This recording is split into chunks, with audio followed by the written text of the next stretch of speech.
The thing we emphasised last night, and I want to emphasise what you do, right? But what I didn't mention last night was discipline, right? I think if there's one factor that's going to win the game today, it's discipline. And there's a lot of areas at the bounce, so it gives a bit extra hand for the guys in the middle, the ruck rovers, should we lose that centre tap, right? If we lose the centre tap, I believe we've got the numbers in Wingman and Donny and Matty Cashin plus Phil. Phil knows he can act as the second wingman today because Ryan Cameron, will be there as the loose. If you come back to you, brace yourself as well. I don't want to be going out there like a bunch of whips. We go out there and mix it physically, but we do it controlled, alright? You hear that? Yeah, discipline. It's up here, fellas. It's up here. Controlled aggression, alright? None of this stuff where we're going out trying to line people up with elbows, right? That's what we have to do. Hard and fair, they look after you. Not that we're going to have to do that to make the umpires whistle, but if you want the best advantage from the men in white, play the footy. Alright? Okay? And the winner's the game, irrespective of what the umpires do today. If we play the ball on the back of Harry, let's really go to the pitch, right? The back line. Talking about the back line. Right? I want you to be behind, be disciplined, and going up there and first thought, punch the ball down. Don't try and outmark the guy from behind. Sure, if you're in front, still same thing, everyone back there. That's focus on the game plan all the time. Thinking about what each line, when I get to the ground, just try to have a kick. I want to cut lines in the group. And I want you to have just a little discussion here. Right? We don't have to take people out even in grand finals in this league. It's never been a part of the league and we don't intend it to be now. Just play the ball, let us do the umpiring, and we wish you all the best.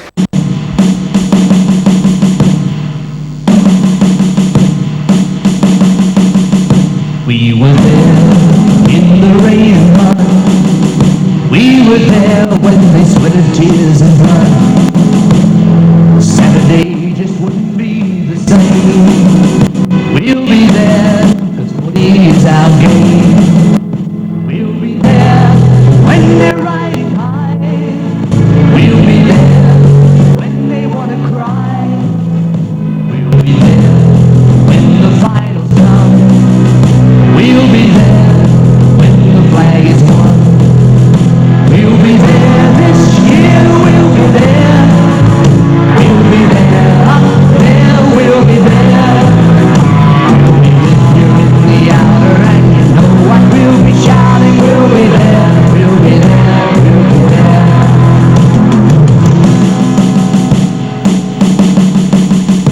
Who was there when they wrote the story? Who was there in the colours of glory?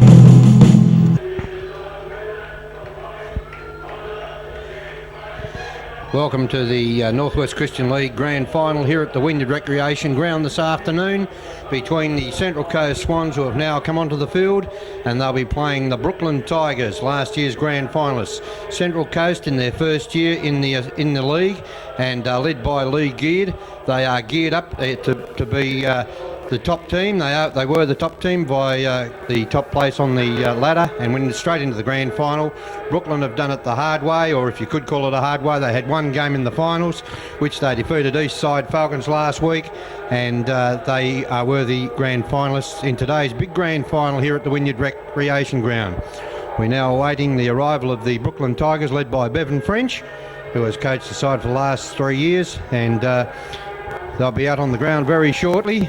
Mal Metcalf will be master of ceremonies for the game, and before the start of the game, we're going to have a minute's silence for the passing of the great legend of Australian football, Ted Whitten, who passed away on Thursday night, and we're going to have a minute's silence for the true legend of the game, and Ted Whitten would be sitting up there on a cloud looking down on this ground today at grassroots football, and that's what it's all about, grassroots football in the Christian League. And no doubt that Ted Whitten would be the one of the first blokes to acclaim this football league on the coast, where blokes who don't normally get a game of football do get a game of football, and those who want to play in a more relaxed atmosphere also get that chance to play in a league which has a very good following, and this year the skill factor has picked up a lot, and we'll see by the evidence of this grand final here today what a great season it's been. Here they come now, the Brooklyn Tigers, led by Bevan French, onto the ground, and closely followed by his brother Jamie, who patting him on the back and says, "Go on, big brother, give it to him." He gives him a high five, and well done, the Brooklyn Tigers, as they run onto the ground for this grand final. The second year that they've played off in the grand final. They won the first inaugural grand final of the Christian League, and no doubt this promises to be a great game. We'll be back shortly with the commencement of play in the grand final of 1995 between Central Coast Swans and the Brooklyn Tigers.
Yes, welcome back here to the Christian League Grand Final, and today, of course, the big Grand Final, and being umpired by none other than Ray Parry and Ian King, the two central umpires. Ernie Wigg is the emergency umpire. The boundary umpires are Nathan King, Tracy Harvey. Great to see a female there. Well done, Tracy, congratulations. And the two Sherman boys, Nicholas and Stephen Sherman, running the other boundary. And in the goals, we've got the old Dusty Sherman himself and Jason Faulkner.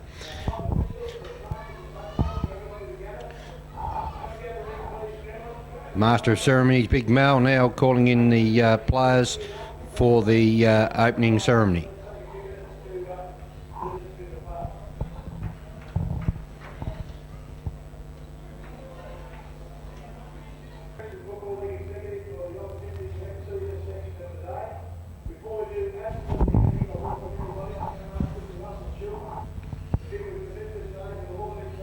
Russell Sherwin, a great stalwart of the Christian Football League, about to address the players with the opening prayer of this Christian League Grand Final Day 1995. Russell Sherwin.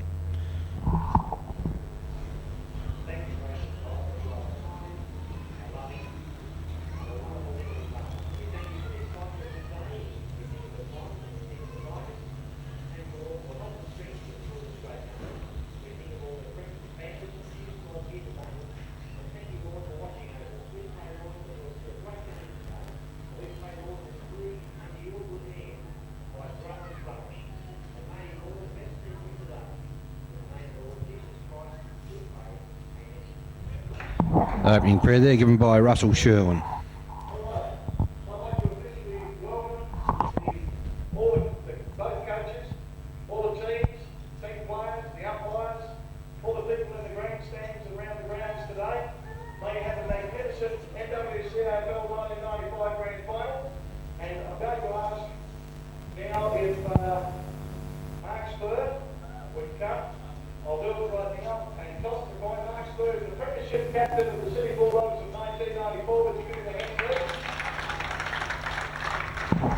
Mark Spur, last year's premiership captain, about to toss the coin with the two captains.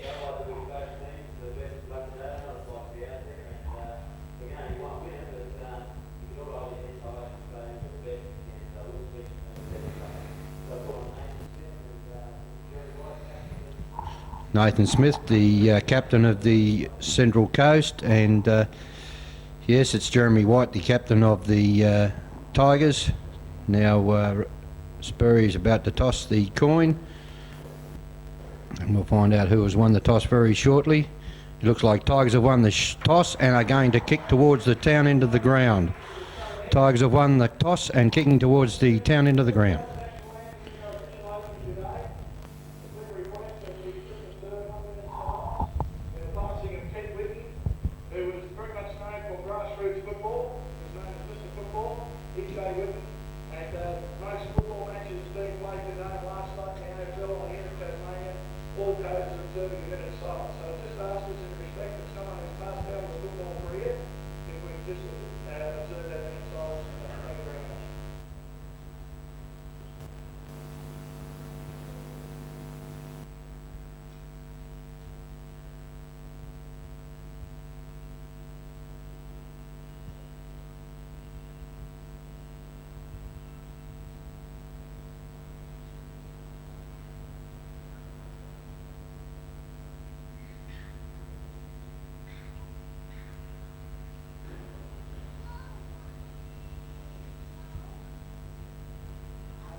Yes, a mark of respect there for Ted Whitten, who passed away on Thursday night. Now the national anthem.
We'll be back shortly with the start of the 1995 Christian League Grand Final between the Central Coast Swans and the Brooklyn Tigers. Umpire Ian King holds the ball aloft to start the 1995 Christian League Grand Final. In comes King, throws the ball in the air. Up they go. Stuart Smith gets the tap. It comes down onto the ground. They go in hard after the ball, and umpire Parrish says, "Give it to me, fellas. I'll throw up again," right in the centre of the Wynyard Recreation Ground. Tigers kicking towards the southern or town end of the ground. Coast, the Central Coast kicking towards the Table Cape end as the ball goes into the forward line for the Tigers. The ball hits the ground. They come through hard. Going in there is the big fella. Falls over the ball. It lands on the ground. Sutton going in after the ball, and umpire King says it's a free kick, and it will be taken by the player for the Central Coast, who is Nathan Smith, the captain. He sends the ball forward up towards the half-forward line. It's picked up there by Lakeland. He sends it forward out towards that right forward pocket. In the race to the ball there, it's Cashman trolling the ball along the ground, going towards the boundary. They go in hard. The ball's still on the ground, picked up by the Central Coast, put back in towards centre half forward. The players going in hard, very scrambly at the moment. It comes out again. In goes McLaren, can't get the ball. Picked up there by the Central Coast and driven towards the forward line, and a good mark nearly taken by by Messenger. He recovers, got the recovery, attempted trip there, but he gets the ball and sends it back towards the centre of the ground, and the mark has been taken by Zylstra. Zylstra a little short pass, and he's looking for Humble. He's found him at centre half forward. Play on. They bowled over. The ball comes out, picked up there by Kelly, sent back towards the centre of the ground, and the mark has been taken there by Philip Mann. Philip Mann right in the centre of the ground for the Central Coast, sends the ball up towards centre half forward. He's looking for the big fella up there in David De Bruin, but he can't get to the ball. It's out on the far side of the ground. Now picked up by Gear. The handball over the head back to David De Bruin. He goes on the right boot, goes wide out towards that far side of the ground, and the ball is out of bounds on the full on the far side of the ground. And it'll be Bevan French to take the free kick on the half-back flank. Very scrambly so far in the Christian League Grand Final for 95. And the two combatants out there feeling one another's out, and now it's Bevan French. He'll take the kick, a little short kick along the ground there, goes toward Cashman. Cashman gets an under handball, picked up there by the big fellow, and handball's back across there, but intercepted, and a free kick has been paid there by umpire Parry, and it's gone to Cashman, I think, on the far side of the ground. He's got the kick. Waves forward. There he goes, he's kicked right up towards that half-forward line underneath the scoreboard. The players fly. The ball hits the ground. Through comes Webb. Webb can't get the ball. It's picked up for the Tigers. Picked up there by Humble. Sends it towards goal. It lands in the goal square. The players are coming second fast. Picked up by Dwayne Cashman. Screws it back over his shoulder. Paul Humble has taken the mark in the left forward pocket. And umpire King will come in and line him up. Paul Humble with his first deliberate shot for goal for the Tigers for 95 in the big grand final. And Paul Humble, who played football with Wynyard here a couple of years ago, gone back to the Christian League, started in the Christian League, and has the ball.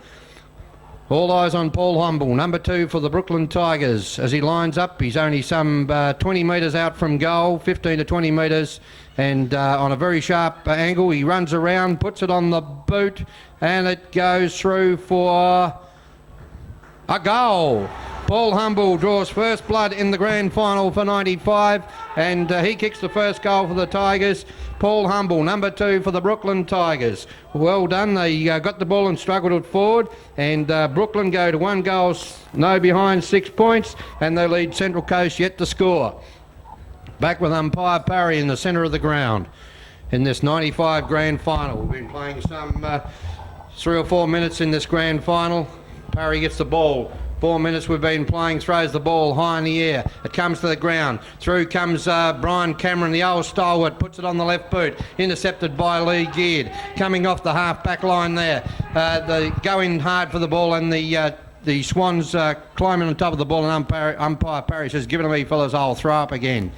Umpire Parry throws the ball in the air, officiating in his second grand final. The ball comes to the ground. Through comes Zylstra. He's grabbed. The ball comes loose, picked up by the Central Coast and sent back towards the centre wing. It's Pyer Senton after the ball there, I think, and the ball eludes them and over the boundary line, beats Messenger, and number 23 for the Central Coast, who is Mark Blake. Mark Blake was the player, not Pyer Senton.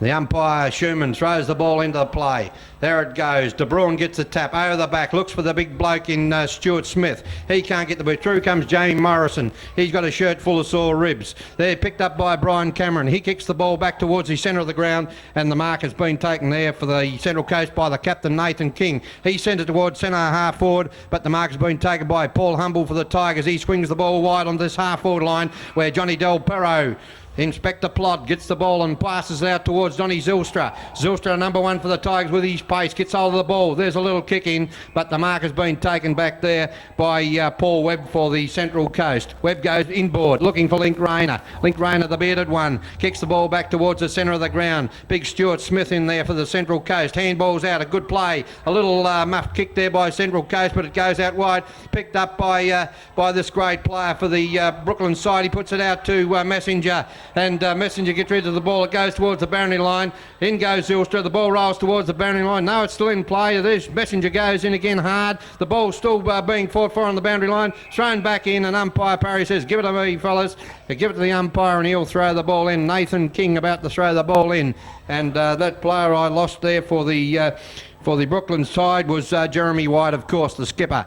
There goes the ball, the throw in. Out it comes. Cashman in after the ball and goes towards the boundary line, and Dwayne Cashman sees the ball over on the interchange bench on the right in front of us here on the grandstand at the Wynyard Recreation Ground, where the Central Coast kicking towards the Cape end of the ground, the Tigers kicking towards the town end of the ground, and the Tigers lead a goal to 0. There's the tap out, it goes out. In comes Matthew Cashman, can't get the ball, it's on the ground. White goes in. No, it's not White at all. It's that player who is Brian Cameron, and the ball has gone into a heap, and Wing in there, Grant Wing, and umpire King says, give it to me, fellas. He throws her up again. Up they go. Bly and Smith for it. Smith gets a tap. It comes out to Wing. Wing gets his boot to the ball for the Central Coast. Sends it towards the half-forward line. Here's that man, Brian Cameron, in the thick of things. Out it comes now. A good play there by Central Coast as McLaren gets the ball after a pass from Dwayne Cashman. Kicks the ball long but puts it out of bounds on the full on the right half-forward line for the Tigers, kicking towards the town end of the ground here at Wynyard. 1 goal, Brooklyn Tigers. Central Coast yet to score in this big grand final of 95. There comes the kick back toward, good mark taken there by Sean De Bruin. Strong mark taken by the big fella for the Central Coast as he kicks the ball, goes on the left boot, kicks towards the half-forward line. Bloke got in front there, but it's picked up there by the Tigers and driven back towards the central wing, and then De Bruin has taken the mark. It was out of bounds on the full anyway, so Sean De Bruin this is, gets the ball. He'll go on the left boot. Doesn't know what to do with it. Now he goes long with the kick right up towards that centre half forward position, and a mark has been taken there on the half back line for the Tigers. Trying to settle the play down a bit now. He kicks it back long towards this centre winger with Don Zylstra, a good mark, plays on and runs out of bounds of the ball, but umpire Parry said he was grabbed without the ball, and Don Zylstra very lucky to get out of that one with a free kick right here on the central wing. There's Zylstra, goes towards centre half forward, and he's found his man there, Bevan French, the coach of the side. Bevan French played in 10 grand finals, I heard this morning, and this one he'd dearly love to win after losing last year's big grand final here against the City Bulldogs. Bevan French, number 30. There's his kick up towards the full forward line. The ball punched away by the Coast. Swooping on it is White. White with a long kick towards the goal square, and the ball eludes the players and rolls through for 1 behind, and that takes Brooklyn to 1 goal 1, which is 7 points, leading Central Coast yet to score. And this promises to be a great grand final, this one. The wind is sort of fluctuating, blowing across the ground, but would be favouring the Table Cape end very slightly.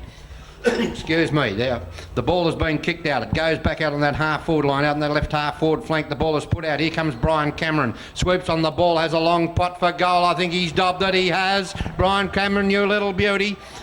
Matthew Beattie it was, not Brian Cameron at all. It was Matthew Beattie, number 7, who has kicked the goal, and that puts them on to 2 goals 1, which is 13, and they lead Central Coast, who are finding it a little bit difficult here because they haven't played a game of football in 3 weeks. Well done, Matthew Beattie. And Central Coast, as I said, haven't played a game for 3 weeks. The Tigers played last week and had a good solid workout against the East Side Falcons, which they defeated and earned the right to play off in this grand final. Umpire King throws the ball in the air. De Bruin gets a tap. It goes out wide on that far side of the ground. In they go. Jamie Morrison in after the ball. Overruns the ball. It's overrun by many a player there. Here's Simon Wood, number 5, in the famous Ablett number. Puts the ball out wide, but the mark has been taken on the half-back line there by Matty Cashman. Cashman goes towards centre half forward with a high kick, looking for Cameron. Can't find him. The ball hits the ground. In they go again. No, this is Beattie again. Beattie's picked up the ball. He's got the same knee band as Brian Cameron. He kicks the ball long, but it's taken there by the Central Coast Swans. It's picked up there now by number 21, Johnny Del Perro. He's had a shot for goal and missed to the right. And Inspector Plot has put it through for 1 behind only, and that takes Brooklyn on to 2-2-14. 2-2-14, Brooklyn yet to score Central Coast in this big grand final of 95. Andrew Kelly about to put the ball back into play. The gloved Andrew Kelly puts the ball back towards the centre of the ground, and a good mark has been taken there by number 19, which is Grant Wing.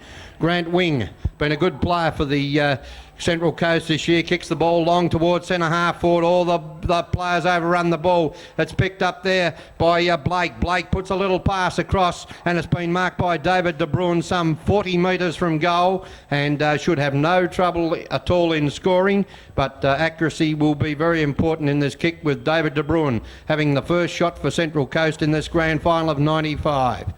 All eyes on David De Bruin. The ball goes high in the air, it sits up, it comes back, no. Is there a mark or not? I think umpire Parry has paid a mark right on the line in the point post. Yes, he has. He's paid a mark, and it is number 40. Number 40 for the side, who is Stephen Jaffray. Has a shot. He's only some 3 or 4 metres out, but right hard up against the behind post. He runs around, fires for goal, and I think he has missed. Or has he? Yes, he has. Umpire Dusty Sherman says one behind only, and 1 point to the Central side. That's their opening account, and they trail Brooklyn, who have 2-2-14. Well, a great start to the grand final of 95. Brooklyn settled down the quicker, and they look a little bit better at the moment. Central Coast still trying to find their feet after a 3-week delay, but there's the kick in by the Tigers. It goes wide out on that far side of the ground, and a good tumbling mark there taken by Link Rayner. Link Rayner sends the ball back towards centre half forward. David De Bruin flies high, can't mark it. It comes out the back. Cashman fumbles the ball. It's picked up there by Central Coast and swung back towards the goal, but right on the line. Right on the line, there's been a mark by Mark Harris, I think it is, for the Brooklyn Tigers. Harris on the right boot, goes back towards the centre half-back's position. Nearly a good mark taken there. Picked up there by Brian Cameron. This is him that time. He gets the ball loose, but a mark has been taken at centre half forward by Lee Geard, the coach of the Swans, and he is some 35 metres out. He's on a 45 to 50 degree angle, and Lee Geard. Can he set the example for the Swans here and drill their first goal? Very deliberate in his approach to goal. As in he comes, puts the ball to boot. It looks like it's left the boot beautifully, but umpire Sherman says no, it's gone away to the right, and 1 behind only. So that takes Central Coast on to 2 behinds, 2 points. They trail Brooklyn 2-2-14, and it's been a great start by the Brooklyn side. In comes the ball, back towards the centre of the ground. Zylstra in the thick of things. In goes Humble. Here comes the Coast. Oh, there goes a throw ump. Picked up there by Sean De Bruin. Sent towards the half-forward line. Oh, and a good mark. A good strong mark taken there by the, I think it's Jaffray, is it? Number 40 for the side. Yes, it's Jaffray, Stephen Jaffray for the Central Coast Swans. They seem to have settled down a little bit better now, and Jaffray, all eyes on him as he has the wind over his shoulder, kicks the ball. It looks beautiful kick. What a great goal, Stephen Jaffray. That is a beauty off the half-forward line, and a great goal kick there by Stephen Jaffray, number 40 for the side, and that takes the Central score on to 1-2-8, and they trail Brooklyn 2-2-14. A great goal there by Jaffray, because he let the wind do the work. He kicked it. It drifted away to the right, and it was a very good goal. So the ball's back with umpire Parry. 15 minutes they've been playing in the first quarter of the big grand final of 95 as umpire Raymond J throws up again. And up it goes. Oh, the nullified. Puker on the ball this time for the Tigers. It's a call for a ball up, and umpire Parry says, give it to me, I'm going to ball it up again at the right in the centre of the ground. Umpire Parry officiating in his second grand final, the same as Ian King. He throws the ball up. High it goes in the air. The players go in. Bly can't get the ball. It comes out loose. In goes Cameron. What a great player this fella is. He's on the ball. He's got the ball. Didn't try to do much to get rid of it, but umpire Parry says, give it to me, fellas. I'll ball her up. And he will again, right in the on the central wing here at Wynyard. There's the tap. Smith gets the tap, knocks it towards centre half forward, overrunning the ball for the Tigers, but it's kicked off the ground out towards Donny Zylstra. A good pick up by Zylstra. Has one bounce. Then goes little short kick. looking on the half-forward line for Johnny Del Porro. He doesn't let him down. Back to Zylstra. Zylstra tries to beat 2. Put over towards Sutton. Sutton with a good handball. Puts it over towards Phil Messenger. Messenger goes towards goal. Oh, what a great mark. Bevan French right in the goal square. And the coach has set the example for the Brooklyn Tigers as Big Mel lifts off his seat and gives the prod of approval for that one. Bevan French marking a great mark in the goal square, and he should drill this one through for Brooklyn's 3rd goal. Number 30, Bevan French.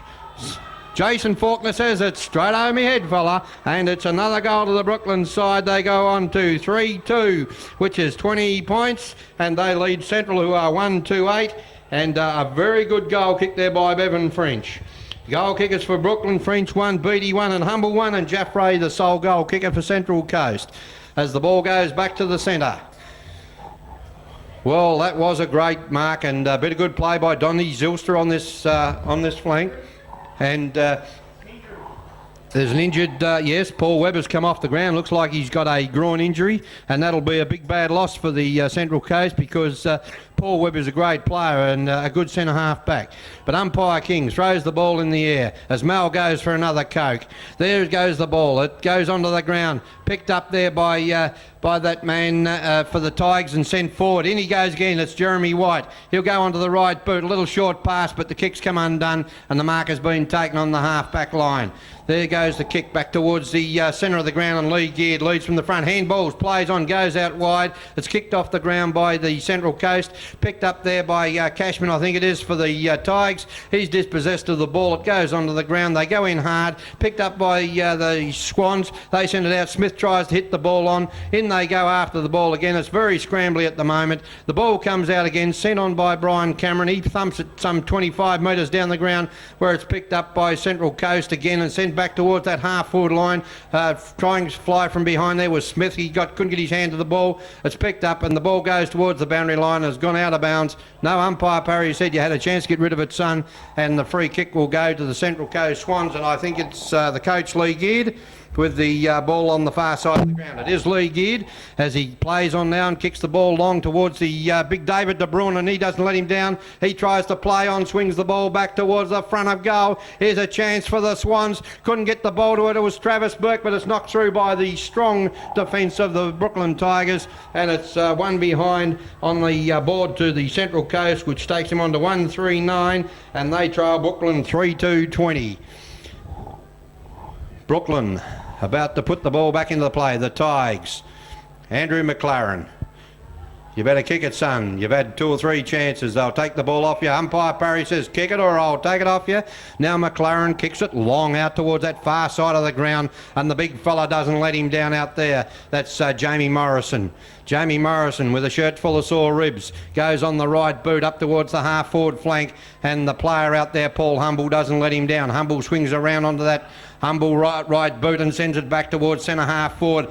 Beattie got his hands on the ball, couldn't hold it. The ball's on the ground in dispute. Picked up there by Cashman, tried to go through, but it comes back towards the centre of the ground. In goes the Tigers. Now it comes out with the Swans. They send the ball wide towards the centre of the ground, and the mark has been taken by Jaffray. Stephen Jaffray goes long with a torpedo punt towards centre half forward.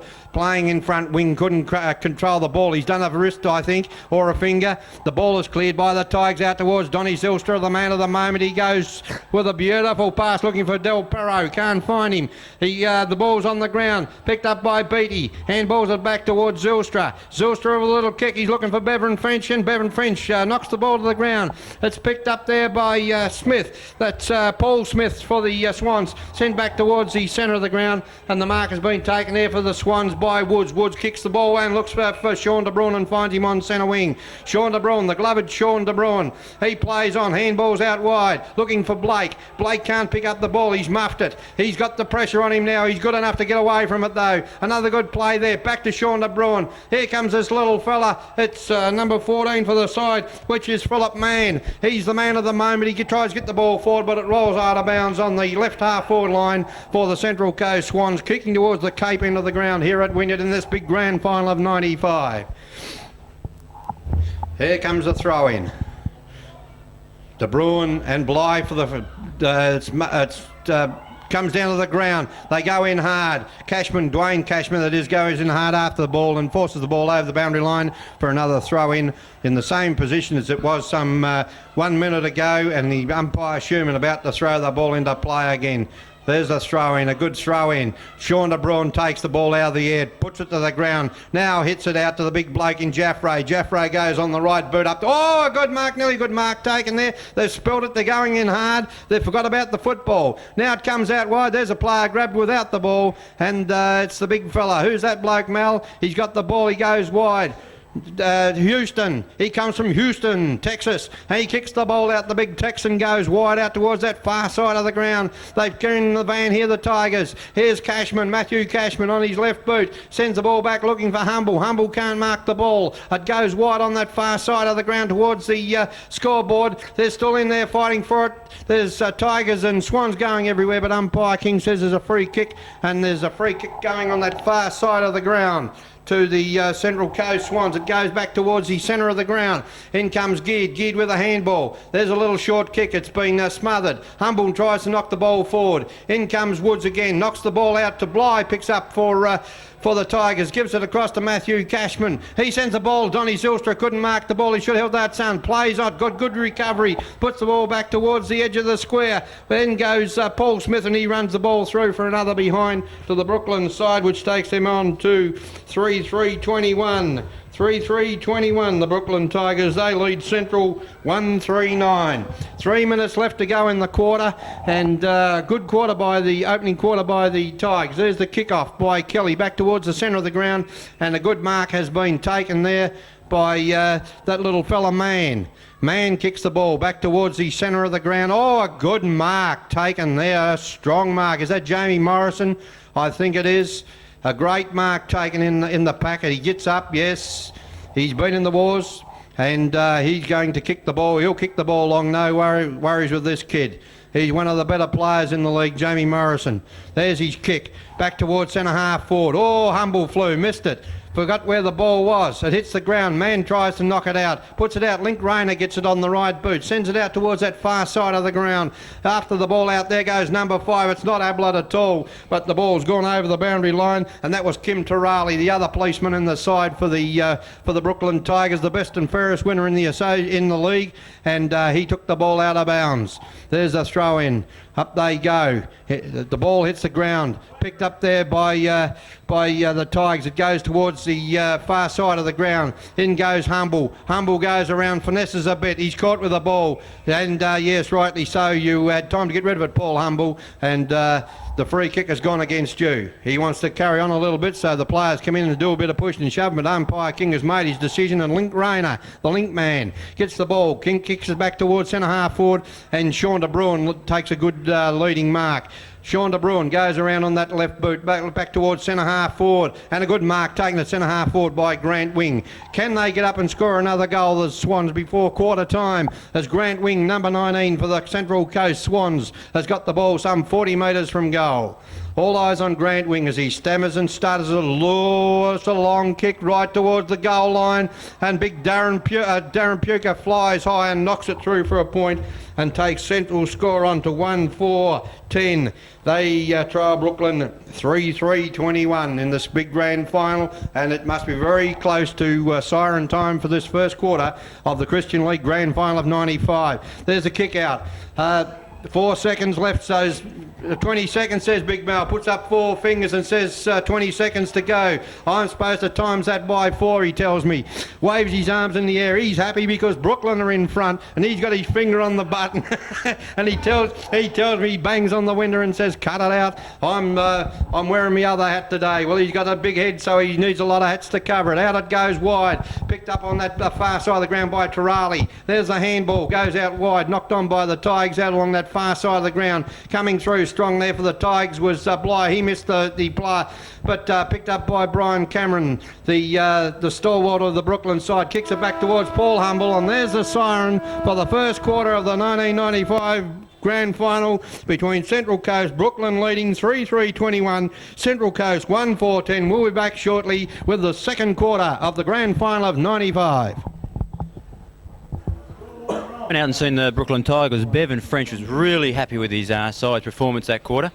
He just gave them a couple of pointers. He said, you were playing harder at the ball than the Swans. You were playing in front, and that's what he wants them to carry on for this quarter. He emphasised that they were losing the tap-outs and around the boundary throw-ins. He wanted them to man up, and so that's what their plan this quarter is, to keep on playing their man one-on-one.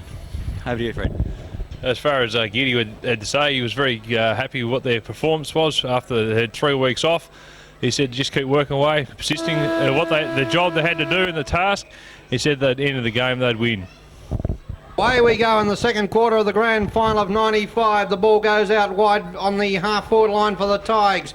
It goes along the ground, Central Coast going in hard after the ball. All players going in hard, trying to fill one another out in this early part of the quarter. And umpire King says, give it to me, fellas. I'm going to ball it up at the right on the far side of the ground. There's a throw up by umpire King. Up they go. Smith gets a tap. It comes over the back. In goes Wing. Can't get the ball, and ball goes over the boundary line for a throw in on the right half forward flank for the Tigers, kicking towards the Cape end of the ground here at Wynyard.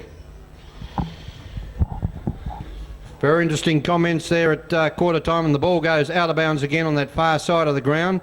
The Brooklyn Tigers 3-3-21 lead Central 1-4-10, and Central, they look pretty good that last bit of the quarter, but Brooklyn had done all the hard work early in the quarter. Out comes the ball out the back door. In goes Zylstra. Oh, crashed into and must take the free kick in the back. Donny Zylstra playing the ball. A very good player for Brooklyn. Gets the ball, kicks it towards centre half forward, looking for Cashman. Matthew Cashman can't grab it at the second chance. It goes out wide. There's a free kick being paid there by umpire King.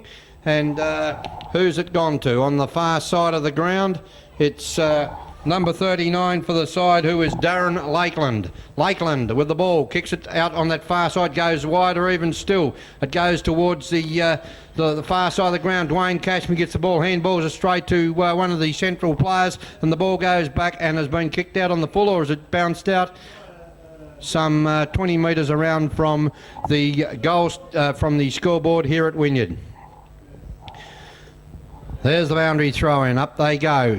It's knocked out over the back for the Central Coast, but Brooklyn capitalise on this. In goes Dwayne Cashman again. He's playing well. Dwayne Cashman forces the ball along. Back towards Cameron. Cameron can't pick the ball up. Now he does. Swings around. Kicks the ball back towards centre half forward. In the van is Jamie Morrison. No, it wasn't Morrison. It was Del Porro. But here's Humble. Picks up the ball. Has one bounce. Two bounces. Goes in towards goal. Blazes away and goes out of bounds on the full in the right-hand forward pocket, with the Brooklyn Tigers kicking towards the Cape end of the ground. And very shortly, Bob Ferguson will be joining me here to give his thoughts on the game here in this big grand final, as he's just come in from the gate. A fairly big crowd here too to witness this big grand final of 95. There's the kick in for the Swans by Kelly, and it's been marked by Paul Humble, I think it is, at centre half forward. No, it's not Paul Humble at all. It's Cashman. Cashman kicks the ball back towards centre half forward, and a good mark being taken there for the Tigers. Wanting the play on, but yes, there goes the little pass by Cashman, and it's hit Bevan French fair on the button, and he has marked some 35 metres from goal and has given him a focal point up forward. Already kicked one goal, Bevan French, and lining up for his second goal. Bevan French. There he goes, kicks the ball for goal, and it's straight, I think. Dusty Sherman walks to the centre, puts two fingers up, and a good goal kicked by Bevan French. Bobby Ferguson. That was very well done. Good play to bring it back into the centre and to get to that forward person there. I don't know, who was it? Bevan French. Bevan French, yeah, no, the person who picked him out. Cashman. Cashman, that's right, Cashman, Matty Cashman. Matty Cashman, great play. Yeah. And Bevan put it right through. 4-3-27 Brooklyn lead Central 1-4-10 as umpire Ian King One of the staunchest Geelong supporters you'll ever find. Throws the ball high in the air. Up they go. Stuart Smith knocks the ball forward. Central Coast have got to do something. They've got to find something. This three-week layoff has done damage, I think. Where it's shovelled forward there by Little Man. He's picked up a kick by Jaffray towards goal, but he's off target and she's gone through for another point. That time kicked by Stephen Jaffray. Yep, Stephen Jaffray. They got that out of the centre very well, Doc. Yeah, speak up. Your wife says speak up, Bob, or forever hold your peace. I'll try to remember that, Doc. The ball about to come back into play again for the Tigers. Kicked off by Messenger. Messenger goes wide on this flank looking for... Oh, good mark, good Jamie mark. Morrison. A very good mark.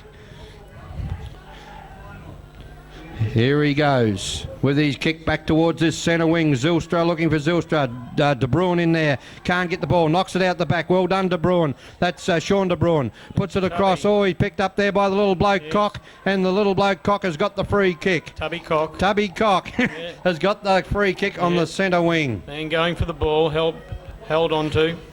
There's the kick back towards the centre half forward position. Oh, good mark taken there by Brian Cameron. He's been a great player for the Brooklyn Tigers.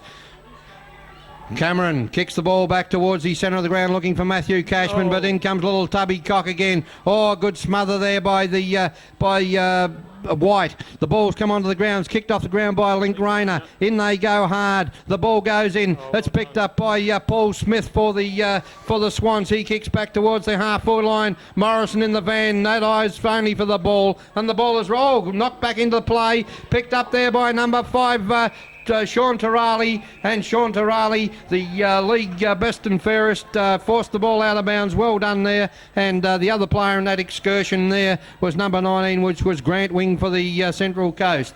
There's a throw in. Up they go. Big Stuart Smith knocks the ball over the back. Picked up by Brian Cameron. Chugs through the centre of the ground. Kicks towards centre half forward. Bevan French on the lead. Hits him fair on the button. Bevan French wasting no time. He sees a short one. Puts it short. And he can't hold the mark. Andrew McLaren, he doesn't drop many of those. He puts it back to Bevan French. French from some 35 metres, fires for goal. He's drilled it.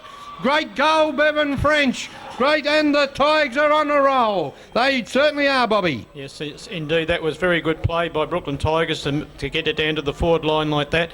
Macca, I can understand his touchiness. He's been off. He had the flu, but he certainly played on well then, and Bevan French was able to finish it off. Bevan French's second goal for the quarter. He's already kicked 3 for the game, as good coaches do. He's leading from the front as the ball comes back to umpire Raymond J. Parry.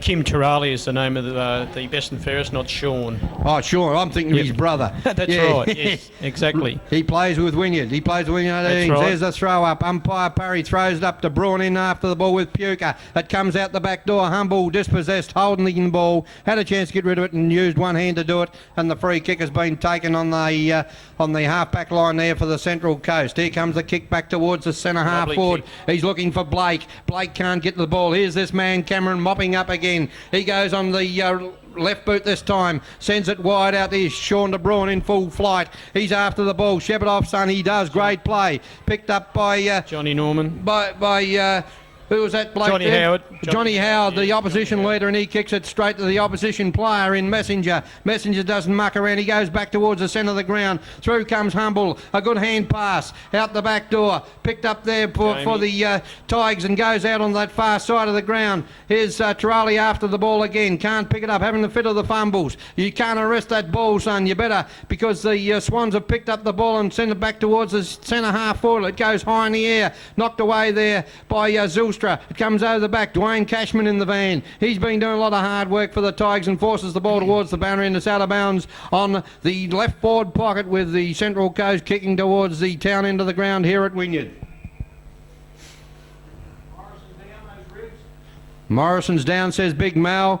Big Mal, eagle eye with all the Tigers players, as he is with every team on the coast, as he sits there and chews another finger away. Here's a throw in. Up they go. Big Smith getting sick of getting taps, but the Tigers are capitalising. Good coaching by Bevan French. I heard him talk to him before the game. Here's Inspector Del Porro out there on the far side of the ground, and the ball beats him out. He can't arrest it, and the ball rolls over the boundary line for another throw in. Little Tracy, female boundary umpire in the league, great to see. Puts the ball high in the air, does a great job too. The ball comes out the back, but umpire Parry says, waves his arm around like a, you'd think it was him on point duty instead of Johnny Del Perro, and waves his arm around like a traffic cop and says free kick to the Swans, where it comes back towards the centre of the ground. But there's that man Brian Cameron again. He's a good player, this fella. He'll swing on his right boot up towards centre half forward. They've been playing 15 minutes in this second quarter. By gee, the time goes quickly, and a good mark has been taken by Donny Zylstra on the far side of the ground. Donny Zylstra for the Tigers. Bevan French, the man with the focal point up forward. There's a little kick. Good pass. And it's been put out there. And who's that player there, Bobby? Just can't pick him out at the moment. It's Matthew Beattie. Matthew Beattie. Same as I was calling him Cameron before. Here's Matty Cashman, is it? No, it's Sutton. Jamie Sutton has taken the mark. Plays on. Puts towards centre half forward, looking for Beattie again. Here comes the old fella, Link Rayner, but the umpire King says, bring it back, fella. I've got to give another kick over on the other far side of the ground. And the free kick over there has been taken by Matthew Cashman, I think it is. Yes, it is, Matty Cashman on the far side of the ground. He's only some 35 metres out from goal, and no doubt will give this a bit of a nudge. In he comes, very deliberate, plunks the ball on the boot towards the goals. All right on the line, umpire Schumann says touched on the line and through for another behind to the Brooklyn side, and they move on to 5-4-34. They leave Central 1-5-11. Bobby Ferguson. Yes, Brooklyn Tigers are certainly playing a better brand of football, and they look like they're a little bit more determined than the Swans. They certainly are, as Del Perro sweeps on the ball in the centre of the ground as Big Mal shovels another thing across number 11. What's that? I don't know what he's talking about here. He's writing in Chinese, old Mal beside me here. Also squeezy, but the ball is called for a ball up, and as umpire King says, give it to me, I want to throw up again. That's not verbally, but he wants to throw the football up in the air again at centre half forward.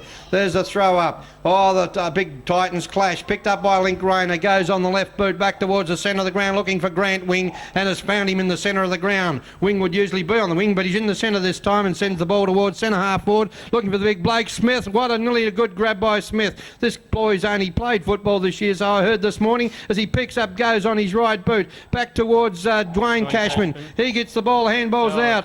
Morrison put down, but here goes Cashman again, follows up. Great play, Dwayne Cashman, as he bounces the ball. He goes through. Here's the little white, Jeremy White, the skipper of the side. Good play there by Blake. Blake takes the ball off him, kicks it towards centre half forward. Puka spills the mark. In comes Geared.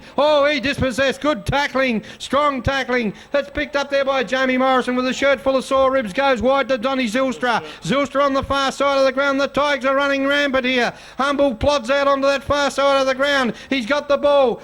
Dropped the ball. Kicked it off the ground. It goes forward. In goes Beattie. Beattie can't get the ball. It's picked up by the Swans, sent back towards the centre of the ground, and Phil Messenger has taken the mark on that far side of the ground. Messenger with the ball. He kicks the ball long towards centre half forward, right up in there. The pack settle, up they go. They're all Swans. The ball's knocked away, and umpire King says there's a free kick, and I think it's going to the big bloke, Sean de Bruin. No, it's not. It's going, it's going to the little fellow. I can't quite pick him up at there for the Swans.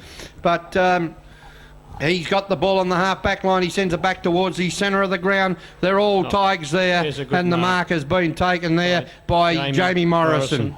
Yeah. Playing well, Jamie Morrison. Absolutely. Swings the ball back towards this grandstand side of the ground. Blake picks up the ball off the hands of the pack, sends it even wider right out in front of us here, in front of these the grandstand at Wynyard. There's a run for the ball here. Good play. Dwayne Cashman picks it up with one hand, puts it back to Cameron. Cameron back to Puka. Puka, you should kick it, son. He does. He kicks it long towards the centre of the ground, but it's all Swans, and the mark has been taken there by Tubby Cock. Tubby Cock goes across towards the centre to Link Rayner. Link Rayner takes the mark right in the centre of the ground. Link Rayner, the bearded one, the link man for the side. He goes long towards full forward. They're all Tigers back there, and a good mark has been taken back there by Dwayne Cashman, who's playing a great game for the Tigers. He kicks the ball into the mark, picked up there by the little fella, who screws it back towards goal, and umpire Faulkner says one behind only. Oh, a good effort for a goal there by Travis Burke, but he couldn't get it back far enough, and they move on to 1 goal, 6-12 Central, trailing Brooklyn Tigers 5-4-34. Bobby Ferguson.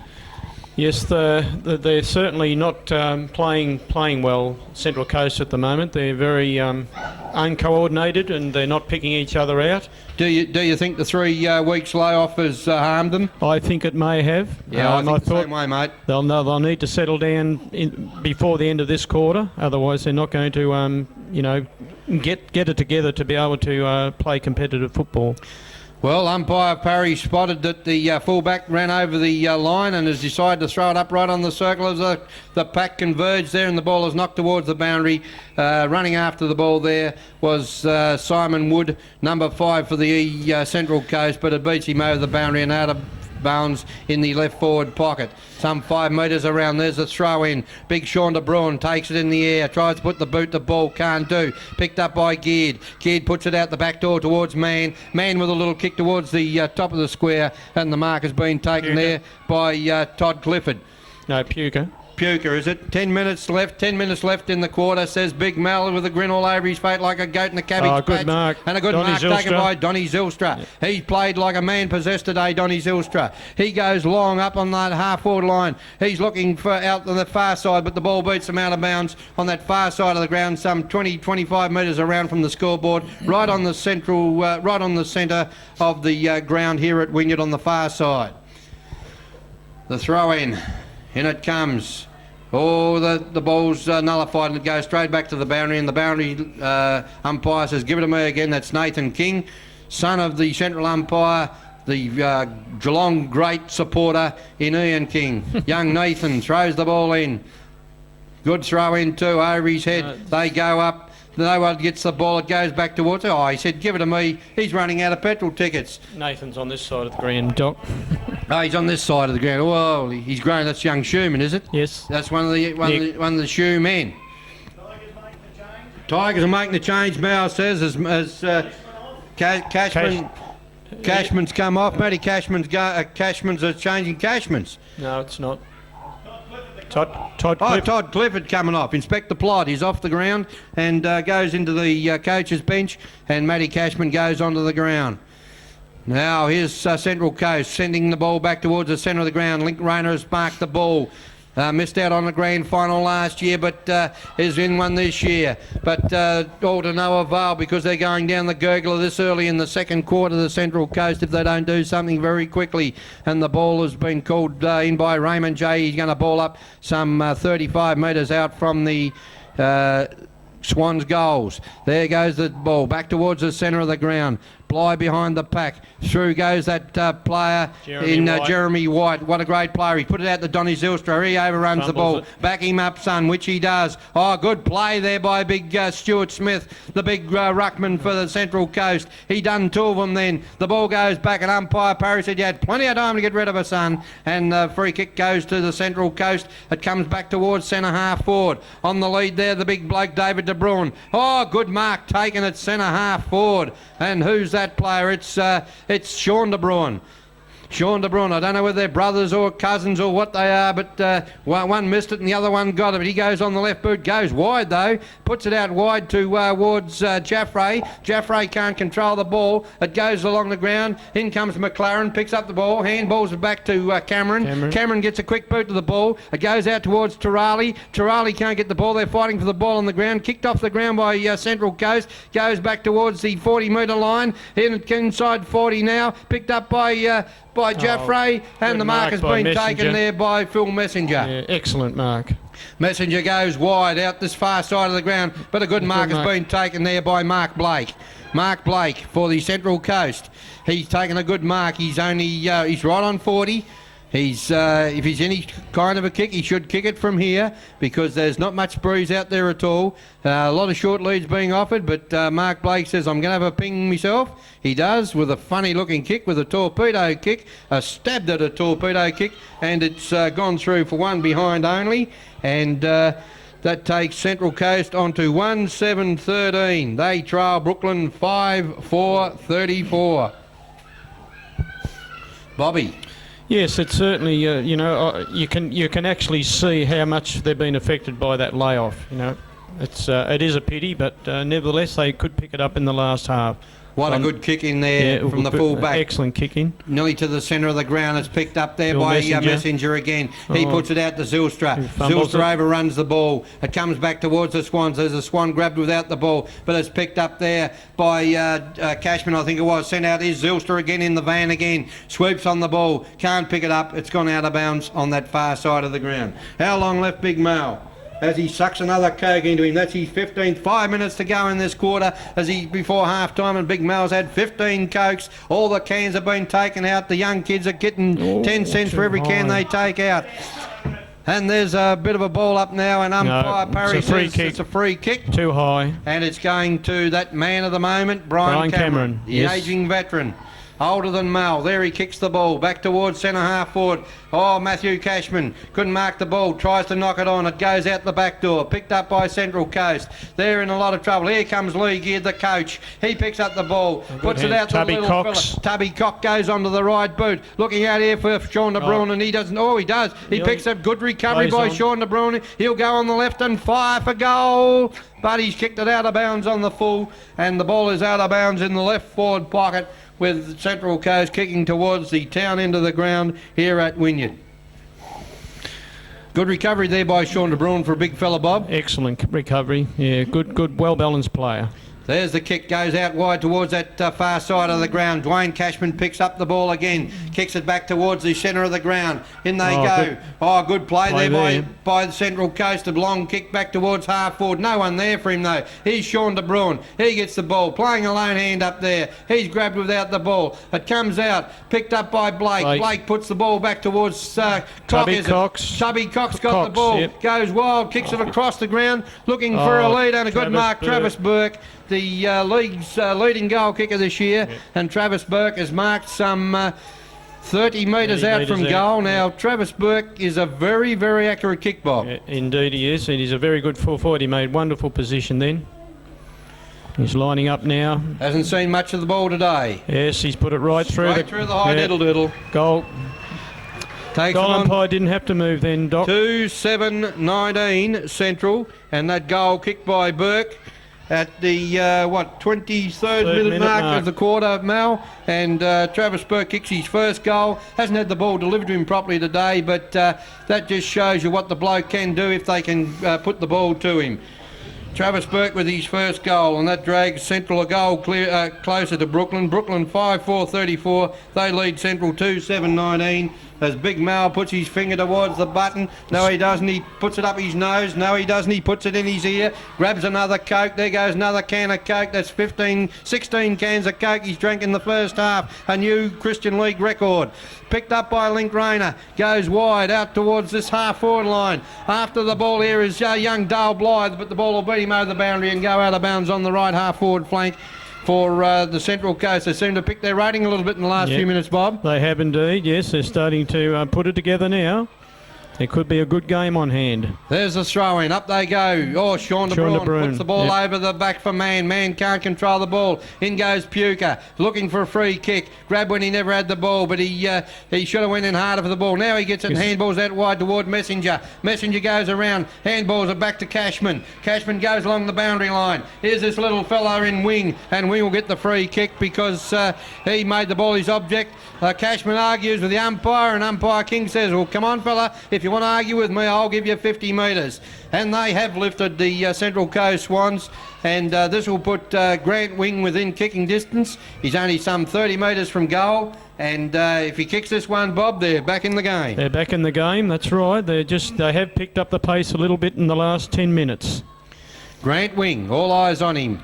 A little bit of undisciplined play there by Cashman. Arguing the point with the umpire. The kick. He's muffed it. I think it goes out. No, there's a mark taken down there by Travis Burke. Yes, Travis Burke, a good mark taken from behind. So that shows you how good this boy is. He can take him in front and he can take him from behind. And that was a very well judged mark. He's on a tight angle. He's only some 10 metres from goal. He fires for goal. I think he's dobbed it. He has. He's kicked his second for the quarter.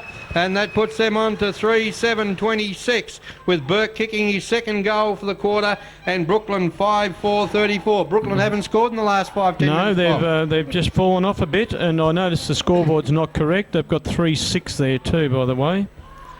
No, the Central Coast are starting to just collect their thoughts and put it together, and they're starting to look for Travis Burke down on the forward line, and I think he's going to be the key to the rest of this game. Cashman been brought off for that disciplinary reason, and the ball's bounced again in the centre of the ground. There's been another ball up by umpire Raymond Jays. He said, "Give it to me, fellas. You just don't want to do anything with it. I'll do something with it. I'll throw it up." So he throws the ball up, and up they go. Big Smith there, and Puka gets the tap at Jamie Morris. No, it wasn't Morrison. It was Del Perro, wasn't it? Clifford. I think it's number 3. No, it was Puka. Puka got the ball. Sorry. Puka puts it over the back. In they go. Oh, there's a free kick, umpire Parry. He's missed that one, and right underneath his nose. Blind as a bat as always, Ray Parry. He says, "No, I'm not. I've got contact lenses." He throws the ball in the air. Up they go. And comes out the back. Here's big Stuart Smith. He puts it forward, looking for the forwards again. But here's the Charlie, the league best and fairest. He puts it out wide. Here's Inspector Plot after the ball, and he can't control it, and it runs out of bounds on this centre wing. That's Clifford. Todd Clifford, Inspector Clifford of the couldn't arrest that ball before it got to the boundary line, and it rolled over. There's a throw in. Oh, Big Smith again, a armchair ride to little Simon Wood, right on half-time. And at half-time in the league grand final of 95, we see Brooklyn 5-4-34. They lead Central Coast 3-7-26. The goal kickers for Brooklyn, French has 3, Beatty 1 and Humble 1. And for the Central Coast, Burke has 2 and Jaffray 1. Your comments, Bob? Well, yes, like when I came onto the commentary just about 15 minutes ago, it looked like Central Coast just couldn't put it together properly, and Brooklyn Tigers were playing very well, but in the last 10 minutes of this game, Central Coast have collected, as I said before, collected their thoughts and have started to play together better, and they're picking out Travis Burke, and Travis Burke has done the honours for them at the moment, and it's going to turn into a very good game, and we hope it does too, and I'm sure that Brooklyn Tigers will have a lot to think about in this interval. Thank you, Doc. Yours, Ursula. What's time now? Here we are, half time in the North West Christian Amateur Football League. Lee Geard has urged his players to really go out and concerted effort this quarter, and to really throw everything at the ball. The last half of the second quarter, they really tried hard, and they threw themselves at the fall of the ball, and the positions showed off, and they started kicking a few goals. I really feel that they could really go away with in this third quarter. If they can get hold of the nut in the first couple of bounces of this third quarter, they can really do something here. Yeah, Bevan French was happy with his team performance for the first half of that second quarter, but he thought they just relaxed a bit too much in the last 10 minutes, and it allowed the Swans to get back into the game. They threw their game plan out the window, they thought, so they're going to bring that back on this quarter. And first thing they're going to do is look up at that scoreboard when they come out there, and they can still see that they're still the best team on the scoreboard. They emphasise that they are still also the best skilled team out there, and I think that does show around the ground. They're going to play the scoreboard side wing like they did in the first quarter, and hopefully do exactly what they did in that first quarter. They've brought young Jamie Morrison and Kim Turale onto the ball and trying to give them a bit more drive out of the centre. The Christian League Grand Final of 95, the half-time scores, Brooklyn Tigers 5-4-34 and Central 3-7-26. So that's 8 points the difference, and the all-important third quarter. It's underway. Umpire Ian King holds the ball off, throws it high. In they come. The knock got there by De Bruin. De Bruin puts it to the ground. In they go. The ball kicked off the ground by the Central Coast. Goes out wide. Out on that far side of the ground. A bit of Shepton off. No, yes, it goes back towards the centre of the ground. And that man of the moment is under the ball. And Brian that is Cameron. Brian Cameron. Brian Cameron with the blue knee band. The same as Matthew Beatty at the other. Oh, nearly a good mark taken there by by the Tigers, but it comes out wide. Oh, picked up the ball, dropped it. Play on, says the umpire. Lee Geard kicks it off the ground. He comes back, picks up the ball, handballs backwards. It goes out the back door. Out they come through the Tigers this time with Matthew Beattie. He knocks the ball forward. It's picked up there by Man. Man puts the ball forward. In comes Zylstra, can't get control of the ball. It's very tough here at the moment. Picked up there by White, but the ball screwed back over. Here's Sean de Bruin. He go on the left boot, kicks the ball back towards the half-forward line, and a good mark has been taken there by Stuart Smith. Stuart Smith, who's playing his first year of Australian rules football, puts the ball to centre half-forward. Puka can't control the ball. It hits the ground. Good Picked play, up by Puka. Humble. Humble picks up, barrels the ball back towards Donny Zylstra, and Zylstra's marked on centre wing. Playing good, playing well, isn't he, Doc? He certainly is, Bob. Bob Zylstra. Don Zylstra puts the ball forward. Here's a capitalised. Turali puts it over the top. Around to Andrew McLaren, and bang, there's the first one in the third quarter. Goes to the Brooklyn Tigers, and they move on to 6-4-40. And that goal was kicked there by Andrew McLaren, who is the leading goal kicker in the league. That is overall league leader. But this year, Travis Burke has been the leading goal kicker for the league. Very good goal there by Macca Bob. Oh, indeed it was, and that was smart play by Turali to tap it on or to handball it over the head of the Central Coast player, and Macca couldn't make a mistake there. I was talking to old Renzo at his old man at half-time, and he's gone horse, he said. I said, I thought your looks had changed. Anyway, the ball goes forward again for Central Coast. Kicked off the ground this time, but back towards the centre half-forward position. Here's big David de Bruin. He puts the ball on the right boot. Kicked off the ground by that player there who was Lakeland, I think, and it's gone through for one behind. Yes. So that takes Central on to 3-8. 3-8, what's that? 6 threes are 18, 26. Yes, 26. 25 it was at half-time. Bobnoff 3-7, 25. That can't be even. Anyway, there comes the ball 26. back towards the big David de Bruin again. The ball's knocked on. Messenger goes after the ball. He's been a great player for the Tigers and runs the ball out of bounds on that far side of the ground in the right forward pocket for the Swans, kicking towards the cape end of the ground. Big Mal is up to 20 cokes he's had in this stage of the game. Picked up by the Swans, kicked back towards the goal square, and a good mark taken by Travis Burke. Travis Burke, good play there by the little fella. I think it was Lakeland again, or Jaffray on the other side of the ground. Put the ball back towards the top of the goal square, and Travis Burke didn't let him down, took a good, well-judged mark. Travis Burke going for his third goal. And he doesn't let him down, straight through the high diddle-diddle, straight over the top of Jason Faulkner. And that takes Central Coast on to 4-8. 4-8, which is 32. Yes. And Brooklyn are 6-4-40. And that goal kicked by Travis Burke, which gives him his third goal for the day. And Bevan French, the coach of the Tigers, also has 3 goals on the opposite side of the ledger. Good goal, that, Bob. It was a good goal. Once again, Travis was able to position himself correctly and read the game much better than the Brooklyn Tigers defence, and was able to capitalise on that and finish it off very well. Away we go again in the centre, and that bounce is nullified, but picked up by Stuart Smith, sent towards centre half forward, but Darren Puka has taken the mark at centre half back. Puka turns his back on the play and go back, no doubt will kick a long bomb towards centre half forward. And he comes. There's he comes, he kick out this side of the ground, looking for Beattie. Ball's knocked away. In they go, after the ball. They go in, Geard's got the ball. Got it underneath him. Picked up there by White. White puts it out the back door towards Sutton. Sutton puts it across, going in hard there. For the Tigers was Jamie Morrison, but the ball's kicked off the ground. Here's this man, Brian Cameron again, on the right boot. Always does something with it. Puts it up forward. Good mark, Johnny Del Porro. The umpire doesn't pay it. That was a great mark taken by Johnny Del Porro, and now he's been penalised. Well, that's the rough end of the pineapple, because Johnny Del Porro definitely marked that ball. Raymond J, you're going blinder, and no wonder because contact fall out of your eyes very shortly. The ball goes back to the centre of the ground. Picked up there by Tubby Cox. Kicks the ball back towards David de Bruin, and he plods towards the ball and takes the mark right in the centre of the ground. David de Bruin, the big boy for the Central Coast. About 6'4" of him.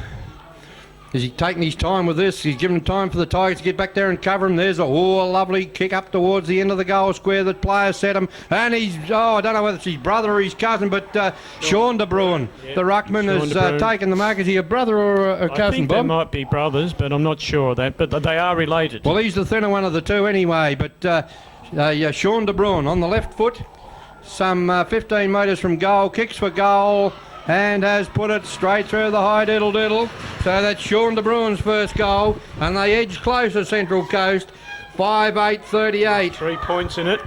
And they're looking good, Central Coast, at this early stage of the third quarter, Bob. Yeah, they're settling down now, and starting to play their normal game. That had to happen, though. They needed to do that. If they weren't, there was not going to be a game. Umpire King back with the ball in centre field, about to throw up again. There he goes. The ball, Doc, the ball. Yes, throws the ball high. Here they go again, the Tigers. Oh. Taken this time by White. Sends towards centre or full forward. The ball lands on the edge of the square. The Swans working over time. Put the ball towards the boundary. He doesn't roll out. It bounces the other way. In after the ball. Bevan French goes into the pack. Here's that Kelly. man, Andrew Kelly, kicks the ball, the full back. He puts it back towards the centre half back position. Oh, a bit unlucky there. Charlie could have got a free kick, but the ball comes out wide. Picked up by Central Coast and put back towards the end of the centre of the ground. Lee Geard in the van. Picks up the ball. Well done, Lee Geard. The coach leads from the front and puts it towards centre half forward, but a good mark is, he's grabbed when he never had the ball. Yep. An umpire Parry has spotted that one. His contact lenses have been picked up. He's put him back in his eyes, and that time he was right. Well done, Raymond J. The Tigers with the ball on the half-back line. Send the ball out wide on that far side of the ground. Here's Jamie Morrison in the van. He can't pick up the ball. He's got two on his hammer. In goes Torali. The big Smith gets on the ground and knocks the ball out. That comes out now, picked up by the link man, Link Rayner. He runs through centre half forward, looking for the big fella, David De Bruin at full forward. The ball hits the ground. In they go hard. Oh, good play there by the Central Coast as it put, and there's Travis Burke again. That man, Travis Burke, he's come to light. In about 15 minutes of football, Travis Burke has set this Central Coast side on fire, because he's been the man that's brought him back from the brink. He's going for his fourth goal. And a very good effort by Travis Burke, number 7 for the Swans, and he doesn't let him down. He's put it straight through the high diddle, and it gives him his fourth goal, and they move to 6-8-42. And Brooklyn are 6-4-40. It's the first time that Central have been in front, and they're saying look good, Bob. They're looking very good. They're going to, Bevan French will have to bring about a few moves just to cut down that supply to Travis, because who's the chap that's playing on Travis at the moment, Doc? It's Harris, I think, Bob. Harris, yes, I think Harris hasn't got an answer there, and Bevan may have to put someone else on him. Big Mal's just had his 17th can of Coke as he's trying to hide him now from me. He's trying to slip him underneath the counter here in the press box, but the ball goes out wide on the far side of the ground. In they go. It's the link man again. He gets the ball out again. Oh, this bloke's in. Oh, he got rid of the ball. He was lucky. He got rid of the ball, though. Now it comes back towards the centre. Picked up there for the Tigers by Cashman. A little old kick goes out wider on that far side of the ground. Out goes Jamie Morrison. I think, no, it's not Morrison. The ball's picked up and goes towards the boundary line. In goes Geard. Geard can't pick up the ball and rolls out of bounds some 30 metres long from the scoreboard on the far side of the ground here at Wynyard, with the Tigers kicking towards the town end of the ground, and it's starting to tighten right up this game. It's going to go right down to the wire. Is that a message going out there, Doc, for Tigers?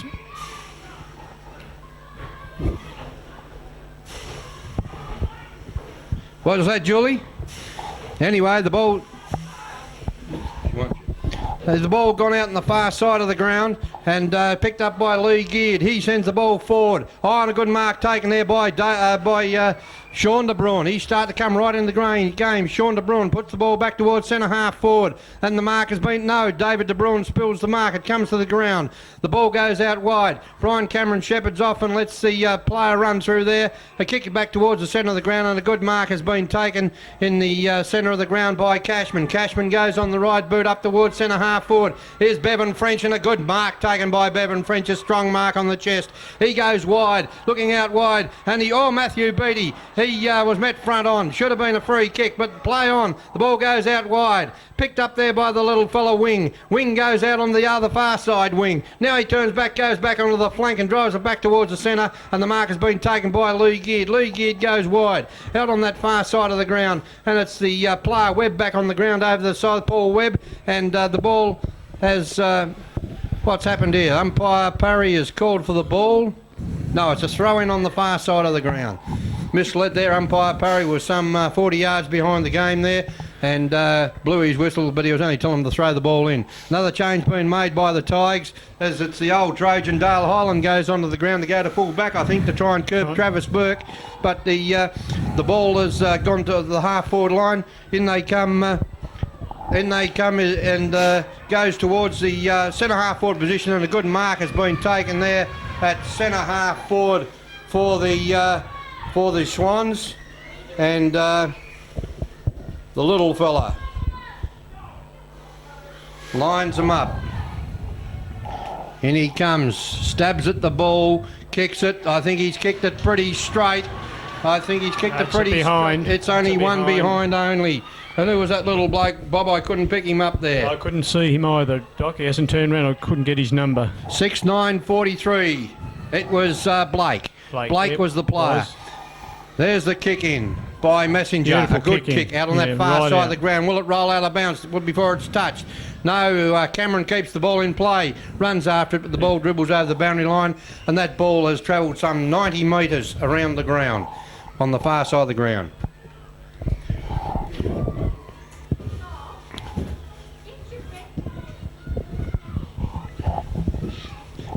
Now the throw in, here it comes in. The ball comes down the ground, the Tigers go in hard. Here's Harris being moved up the ground. The ball comes out wide, picked up by the Swans, goes back towards centre half forward looking for David De Bruin. In comes Sean De Bruin. He's in the van, but Messenger plays well, knocks the ball forward, picked up by Humble, but the umpire said he was grabbed after the ball had gone, and Phil Messenger will take the mark, the free kick at centre half. It's too high. But plays wide. Oh, Beattie couldn't hold the mark, but umpire says yes. He's called him to play on now. He sends the ball long, goes towards centre half forward on the flank looking for Del Perro. Del Perro's got the ball, handballs it away, but grabbed by the foot, and Johnny Del Perro will take the kick. Inspector Plod will take the kick on the half forward line, and he's arrested the ball and put the handcuffs on it. Now he decides to put on his foot, sends it towards Bevan French. He hesitates as he runs for the ball, falls over, and the ball rolls over the boundary line, and Bevan says, well, put it on my chest, son, and I'll get it. But Bevan, you wasn't moving fast enough for the ball, son. You got to go hard for the ball. In comes the ball now. Big Smith, he worked like a Trojan, Big Stuart Smith. He got the ball. Here's Bevan French again. A little kick sideways. It rolls towards the forward pocket. The ball's picked up and run out of bounds right in that back pocket. And the little player there doing it was Mann for the Central Coast. Yeah, Hassaman. Hassaman, one of the best men on the ground, but in comes the ball again. Big Smith again, gets the tap again. He's got carbuncles on his hand, that big.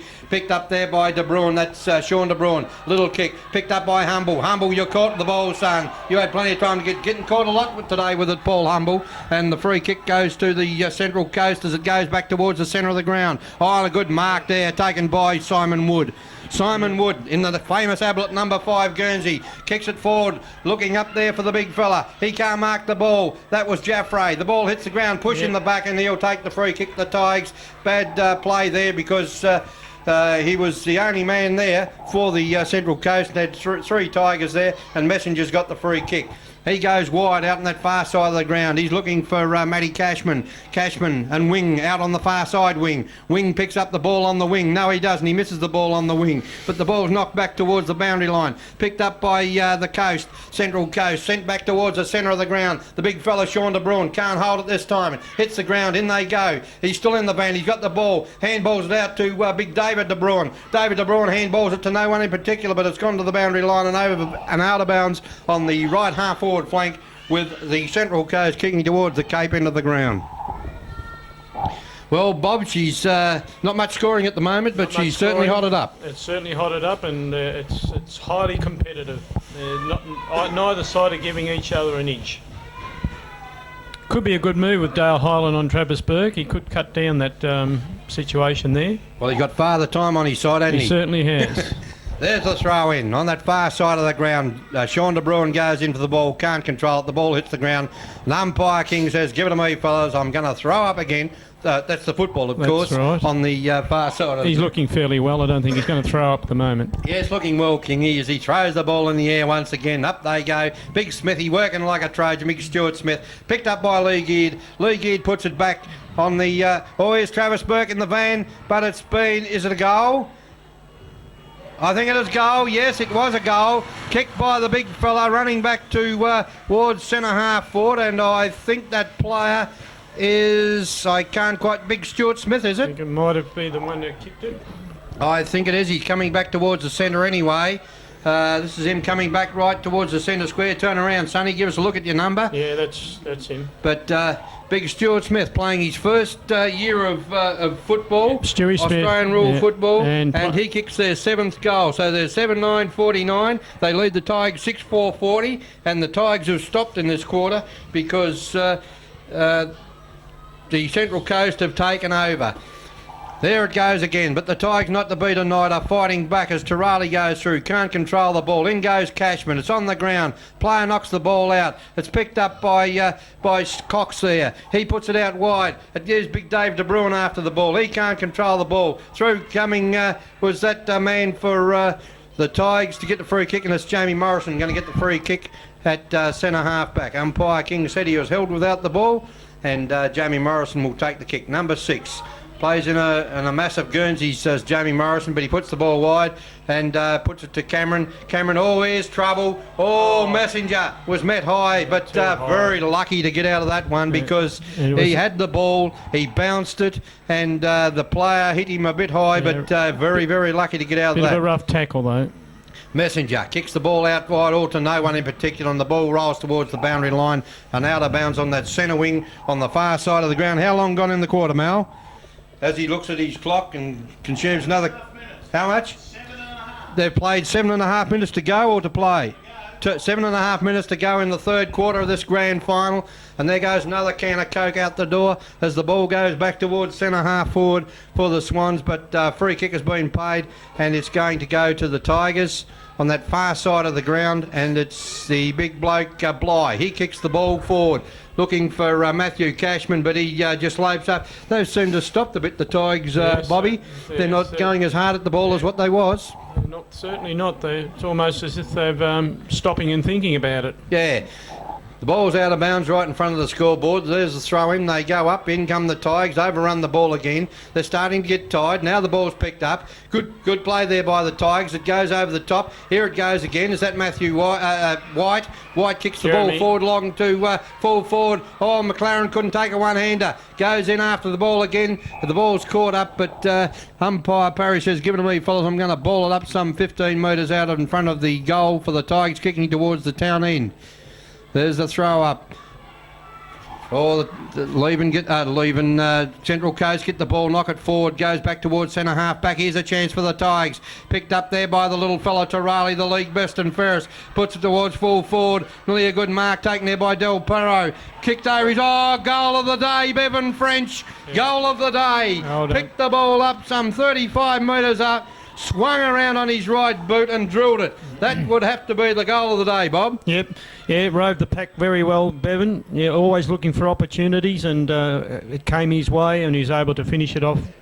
And it's making the game look very even at the moment. Bevan French kicks his 4th goal and takes Brooklyn on to 7-4-46 and Central is 7-9-49. 3 points of difference, and this grand final is going to go right down to the wire. It's come alive again, Doc. It's come alive, certainly has. Football's alive in 95 as the ball goes Tubby forward. Cox gets it out of the centre there. And it goes towards in the back. Centre half forward, and Jaffray gives away a free kick there. Silly play. And the free kick is going to Jamie Morrison. He nearly got a 50 metre then, throwing the ball like that. Comments from former umpire Bobby Ferguson. The ball goes wide. Here's a chance. They're mucking around with it a little bit, but it comes back. Cameron went to go for the mark and then stopped. There's the play on, says umpire Perry. Cameron picks up the ball, puts it back towards us. Good mark, Sean de Bruin. Sean de Bruin, a beautiful mark in the centre of the ground, right in And he just stood there, put the big paws up and took her in the mitts and said, she's mine, fellas. Something about those gloves, Doc. He goes back on that left boot, kicks it back towards centre half forward, looking for Big Day, but it's knocked on there by Simon Wood. He knocked, but it's kicked back there by the Tigers. It's going to end kick, and how about a bit of circle work, fellas, as the ball comes down to the ground, picked up there by Blake. Blake across to Cox. Cox can't control the ball. Woods knocks it forward, picked up by the Tigers. It goes out wide, picked up by Humble. Humble goes with a little kick towards centre half forward. A bit of a push there by Del Perro. He can't get back onto the ball. Now he does. Oh, great play there by Webb, and Webb will get the free kick because he was met very hard by French. Bevan French met Webb, and Webb is still down. He got clobbered there. No malice in it at all. But should have been advantage play though. Yeah, should have been advantage play, but the ball has come back. The umpire's made his decision, and the ball did dribble just free, but it was picked up by one of the Central Coasters. He doesn't look too good at the moment. The boys run out with the stretcher, but he won't need that. He's pretty tough. These Webb's are tough customers from up on the Central Coast. Yeah, he hurt his leg earlier in the game, Doc. Yes, so he did. He had groin trouble there at the start of the game, Bob. Yeah. No, he's telling them to get it away. He doesn't want the stretcher. That shows you how tough these boys are on the Central Coast. Anyway, it's going to be the full back, Andrew Kelly, another bloke with gloves. He sends the ball back towards the centre of the ground, looking for Big Smithy. Big Stuart Smith, he can't get it. It comes out. Here's Simon Wood in the van. He can't get the ball. Well done, Tigers. Out it comes out the back door, picked up by Cameron. Cameron sends it back towards the ground. The bounce will be very feebly picked up there and gone back towards the centre of the ground. It hits the ground. Oh, they're getting tired, these boys. Jamie Morrison puts it to no one. Picked up by Lee Geard. Lee Geard puts it to full forward, and Travis Burke. That man, Travis Burke, is marked. And very close attention there by Dale Highland that time, but Travis Burke too strong in the upper body and took that mark. But once again, he's led to the forward pocket. He's only 25 metres out from goal. But there's his shot for goal. He puts it up, it sails towards the goal. This time it's missed and been knocked through for a point. And that takes Central on to 7 goals, 10, 50. And they lead Brooklyn at 7-4, 46. Yes, he led well then, Doc, and took the mark strongly over Dale Highland, but he wasn't able to finish it off. But he does look a far better player when he's out in front like that, and his skill level is very good. Well, here comes the ball back into the play.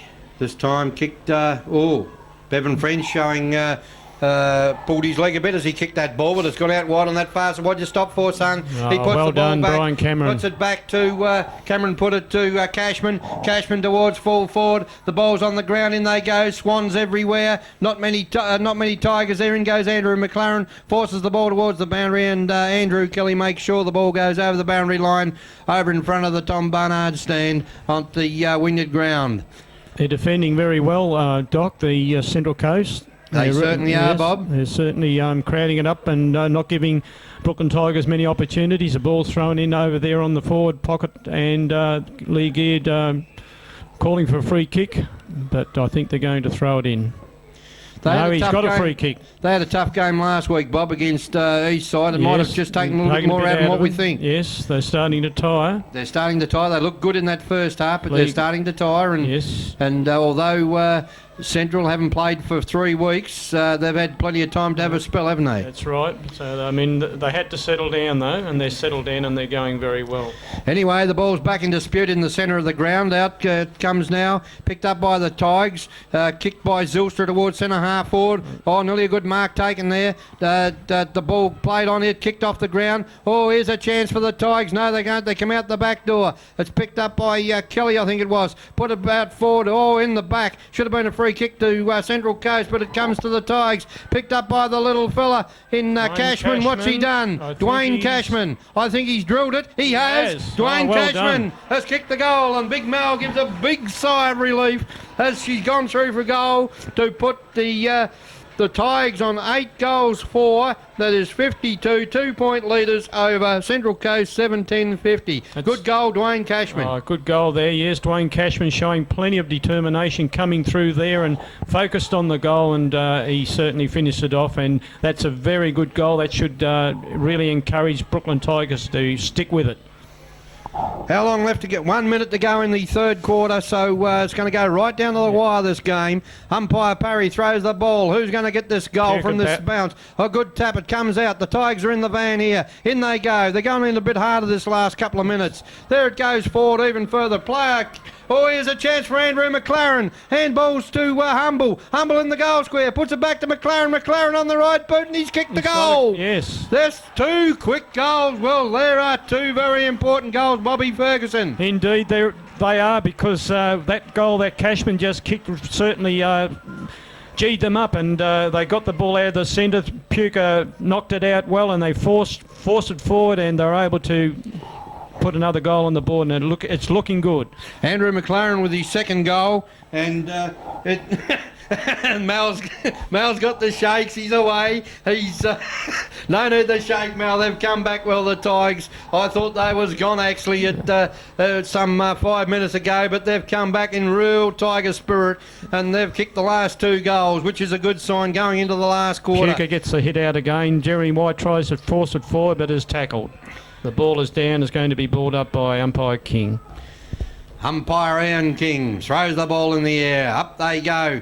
The big fellas, Puka. It comes down, picked up by Jeremy White. Kicks it towards full forward. Oh, took his eyes off the ball, Webb. The ball's on the ground. It's in dispute. Picked up by the Swans. Nathan. He's run his full distance. Kicks the ball towards centre half forward. And there, nearly a mark to Smith, but he couldn't quite control it. And at 3/4 time in the 1995 NWF... Was it Christian League Grand Final? NWCFL. Even Doc's excited. It's Brooklyn 9-4-58, and they lead by 8 points on Central 7-10-50. The goal kickers for Brooklyn, Bevan French has 4, McLaren 2, and for the Central Coast, Travis Burke has 4 goals, and he's the major goal kicker. Bobby Ferguson, better players for this third quarter, and your thoughts? Well, I think at the moment, I thought that Brooklyn Tigers had laid down in that quarter, but that goal by Cashman at the end certainly livened them up, and it looks like they're going to make a contest of it. Some of the better players, of course, Cashman, Darren Puka is starting to get ahead. I think they should have him in the ruck and not at centre half back. There's who else is there? There's Bevan French playing well. Anyway, it looks like it's going to be a good contest. It's going to go right down to the wire, and we'll be back shortly with the final quarter of the Christian League Grand Final for 95. Okay, Geardy's all fired up. He's ready to go. It's the last game of his career, and it's the last game of a lot of guys in his side's football career. He has really fired them boys up for this last quarter. They're all going all out, and I feel they've got the goods, Mark Spur. Thanks, Fred. Now, Bevan French was really pleased with these players. For the second half of that, they reckon he showed character in that quarter, and he just doesn't want it to end there. There's the important things to do now. They're a bit loose in the back line. They've got to tighten right up, shoulder to shoulder, man on man. Got to play in front up in that forward line, okay? So I reckon if the Tigers can get their skill level up and do what they say, I think they can come through. Mark there. And away we go in the final quarter of Christian Football League for 1995, and Raymond J has got the game underway because the Tigers were a bit late getting there, but a great mark has been taken by Jamie Morrison at centre half back. It goes back towards the centre of the ground. Cashman can't mark it. Lee Geard puts the ball towards centre half forward. In the van was Humble. Humble couldn't mark the ball. It comes out the front, picked up by the little fella there in wing. He sends it forward towards the forward pocket. The ball goes along the boundary line and rolled out of bounds in the left forward pocket. And the 3/4 time scores were Brooklyn 9-4-58, 6 point leaders over Central 7-10-52. Not 50 as we said, because 7-6 is a 42 and 10 is 52. And we went to Parklands High. Oh, I went to Parklands High anyway. Anyway, there's the ball picked up by the big fella in the forward pocket for the Central Coast, and they're level. And that the big fella is Stephen Jaffray. Number 40 was Jaffray, Jaffray, and he has kicked their 8th goal. They are 8-10-58, and Brooklyn are 9-4-58. And a good goal kicked there by Jaffray under no pressure at all. And that's the sort of start that the Central Coast would have been looking for in this last quarter, Bob. They're all G'd up now. You can see that. The ball's balled up by Ian King. And Blight has kicked it down to centre forward where Bevan French tried to take a mark, but no, it's caught in the pack now. Ray is going to ball it up, I think. Yes, umpire Parry about to throw up again as he has all day. Rip, up she goes, and the ball comes down. In go the Tigers. The ball's kicked away there by the Central Coast. Back to the centre on a good mark taken by Jamie Morrison. Jamie Morrison, who's been a grand player for the Tigers today, playing under a bit of sufferance too with sore ribs. But that Link Rayner takes the mark on the half-back line for the Swans. He goes back across the other side of the ground looking for the coach in Lee Geard, and Geard is marked in the centre. Plays on immediately up towards centre half forward. Here goes Puka, dog trotting after the ball. You got to run hard at it, son, which he does now. Puts the ball to the ground. In they go, and umpire King says, "Give it to me, fellas. I'm going to bowl her up in front of the scoreboard on the far side of the ground," which reads 8-10-58 Central and Brooklyn 9-4-58. Scores all tied up here. Only a few seconds into this final quarter. Out it comes out the back door, and a free kick being given there for kicking in danger, and the Central side have got the free kick, and the player out there to take it would be Grant Wing. Grant Wing, not on the wing but on the half forward flank with the free kick, kicking towards the town end of the ground.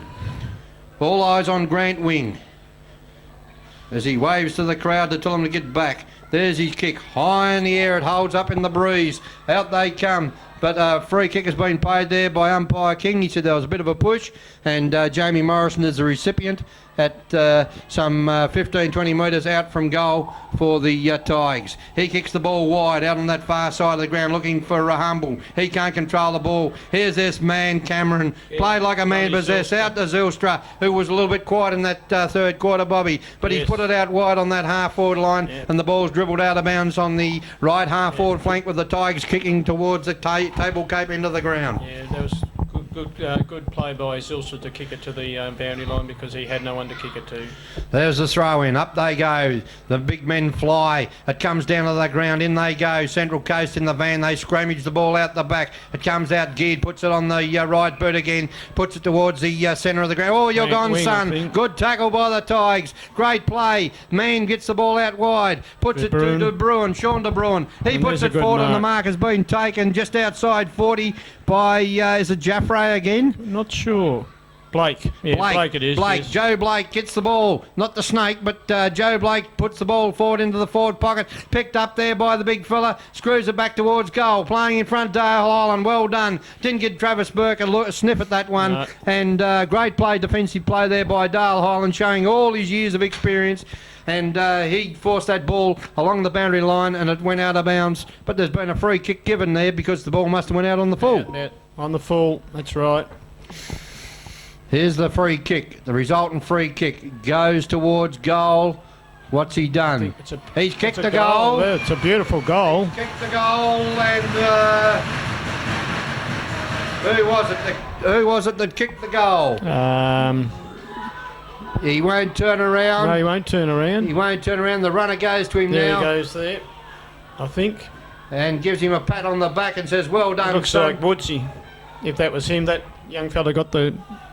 Could be Woodsy. Jaffray, you say, Mel? Yeah, Jaffray. Number 40, was it? We'll say Jaffray anyway. He's got 69, 10, 64. Tigers 9-4-58. And there's a bit of a confusion here.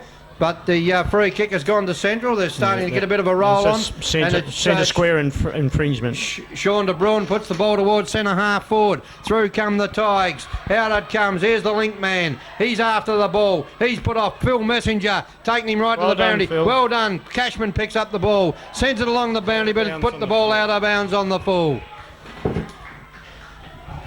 Free kick taken down here by Geard. Geard plays on immediately. Kicks it back towards centre half forward. Up they go. There's a big pack throw. Oh, good mark. Oh, I thought it came off the leaving off Smith's hands first. But Jamie Morrison gets the ball. Kicks it back. Oh, no one up here for the Tigers. And the mark has been taken by Hassaman. Hassaman kicks the ball back towards centre half forward. Looking for big David De Bruin. He can't mark. Here's Simon Wood. Wood puts the ball out. He put it out to Blake. Blake goes long towards goal. I think he's drilled it. He has. Blake has kicked another one.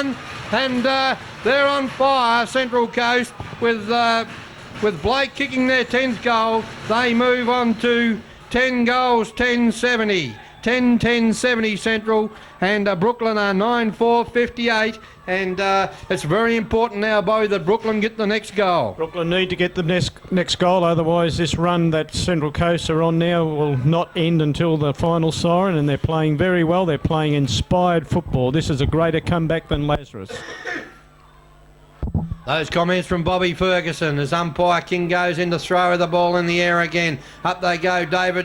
Sean de Bruin gets a tap, but it comes down, picked up by well done, Tarali. Tarali. He's lifted, puts the ball out wide to Zylstra. Zylstra towards centre half forward. They overrun the ball, picked up there by Central. It goes out at the back door. Got the Hassaman numbers. gets the ball, kicks it back towards the centre of the ground. It's picked up there for by Messenger. Messenger sends it out wide, No, if and that the mark was- has been taken by Donny Zylstra. Donny Zylstra swings the ball back towards centre half forward, looking for McLaren. Oh, the ball's knocked away from McLaren. He goes in half-heartedly. The ball comes out, picked up by Tarali. Long handball. Oh, put the player under pressure, Matthew Terrible Beattie. And umpire Parry says, fellas, you dropped the ball. And I thought that was a little bit rough because the other fellow was dwelling on him. He just received the ball and was crashed into the ground, and straight away the free kick went to the Central Coast. There goes the ball back towards the centre. Picked up there. Bevan French. And Bevan French, the coach of the side, puts the ball forward, but it's been marked in defence there for the...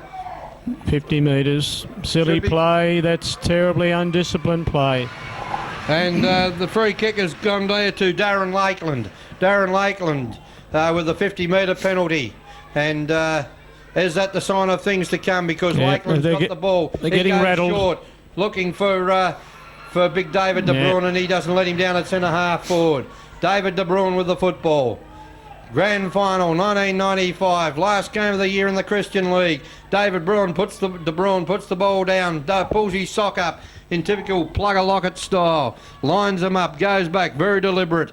In he comes, drops it on the right boot, Nice puts kick. it high in the air towards the line, but touched and goes through for one behind only, and that moves Central Coast on to 10 goals, 11, which is 71, and they lead Brooklyn 9-4-58. Now, Tigers, you've got to get the next goal if you want to stay in this game. All eyes on the Tigers now as they get the ball from full back. Kick it back towards the centre of the ground, and the mark has been taken there by Messenger. Messenger, one bounce, two bounces, three bounces, runs through the centre, then kicks the ball long towards full forward. Oh, good good play, mark. Andrew McLaren takes the mark, thought about playing on, but McLaren has taken the mark. He's only some 20 metres out from goal and should have no difficulty in kicking this goal. All eyes on Andrew McLaren, the former Boat Harbour star, now playing with the Brooklyn Tigers, recruited by Big Barrel Medcraft as he puts the ball through the and he's put it through for one it's behind only. Such He's a- missed. that's Costly miss for the Brooklyn Costly Tigers. missed that one, Doc. Yes, they needed to get that one to keep them in touch. 9-5-59 Brooklyn, 10-11-71 Central. As the ball comes back into play, it's sent back towards the centre wing They've here. got players Swans everywhere. are everywhere. Simon Wood picks up the ball, can't do nothing with it. He loses control. In they go. Wood knocks it out again. Picked up by Cashman. Cashman puts it out. Picked up and By White. put there by Jeremy White towards centre half. Oh, forward. good Johnny mark Del under Porro. pressure. Probably the mark of the day. Absolutely. That was a clinker in the middle of a pack.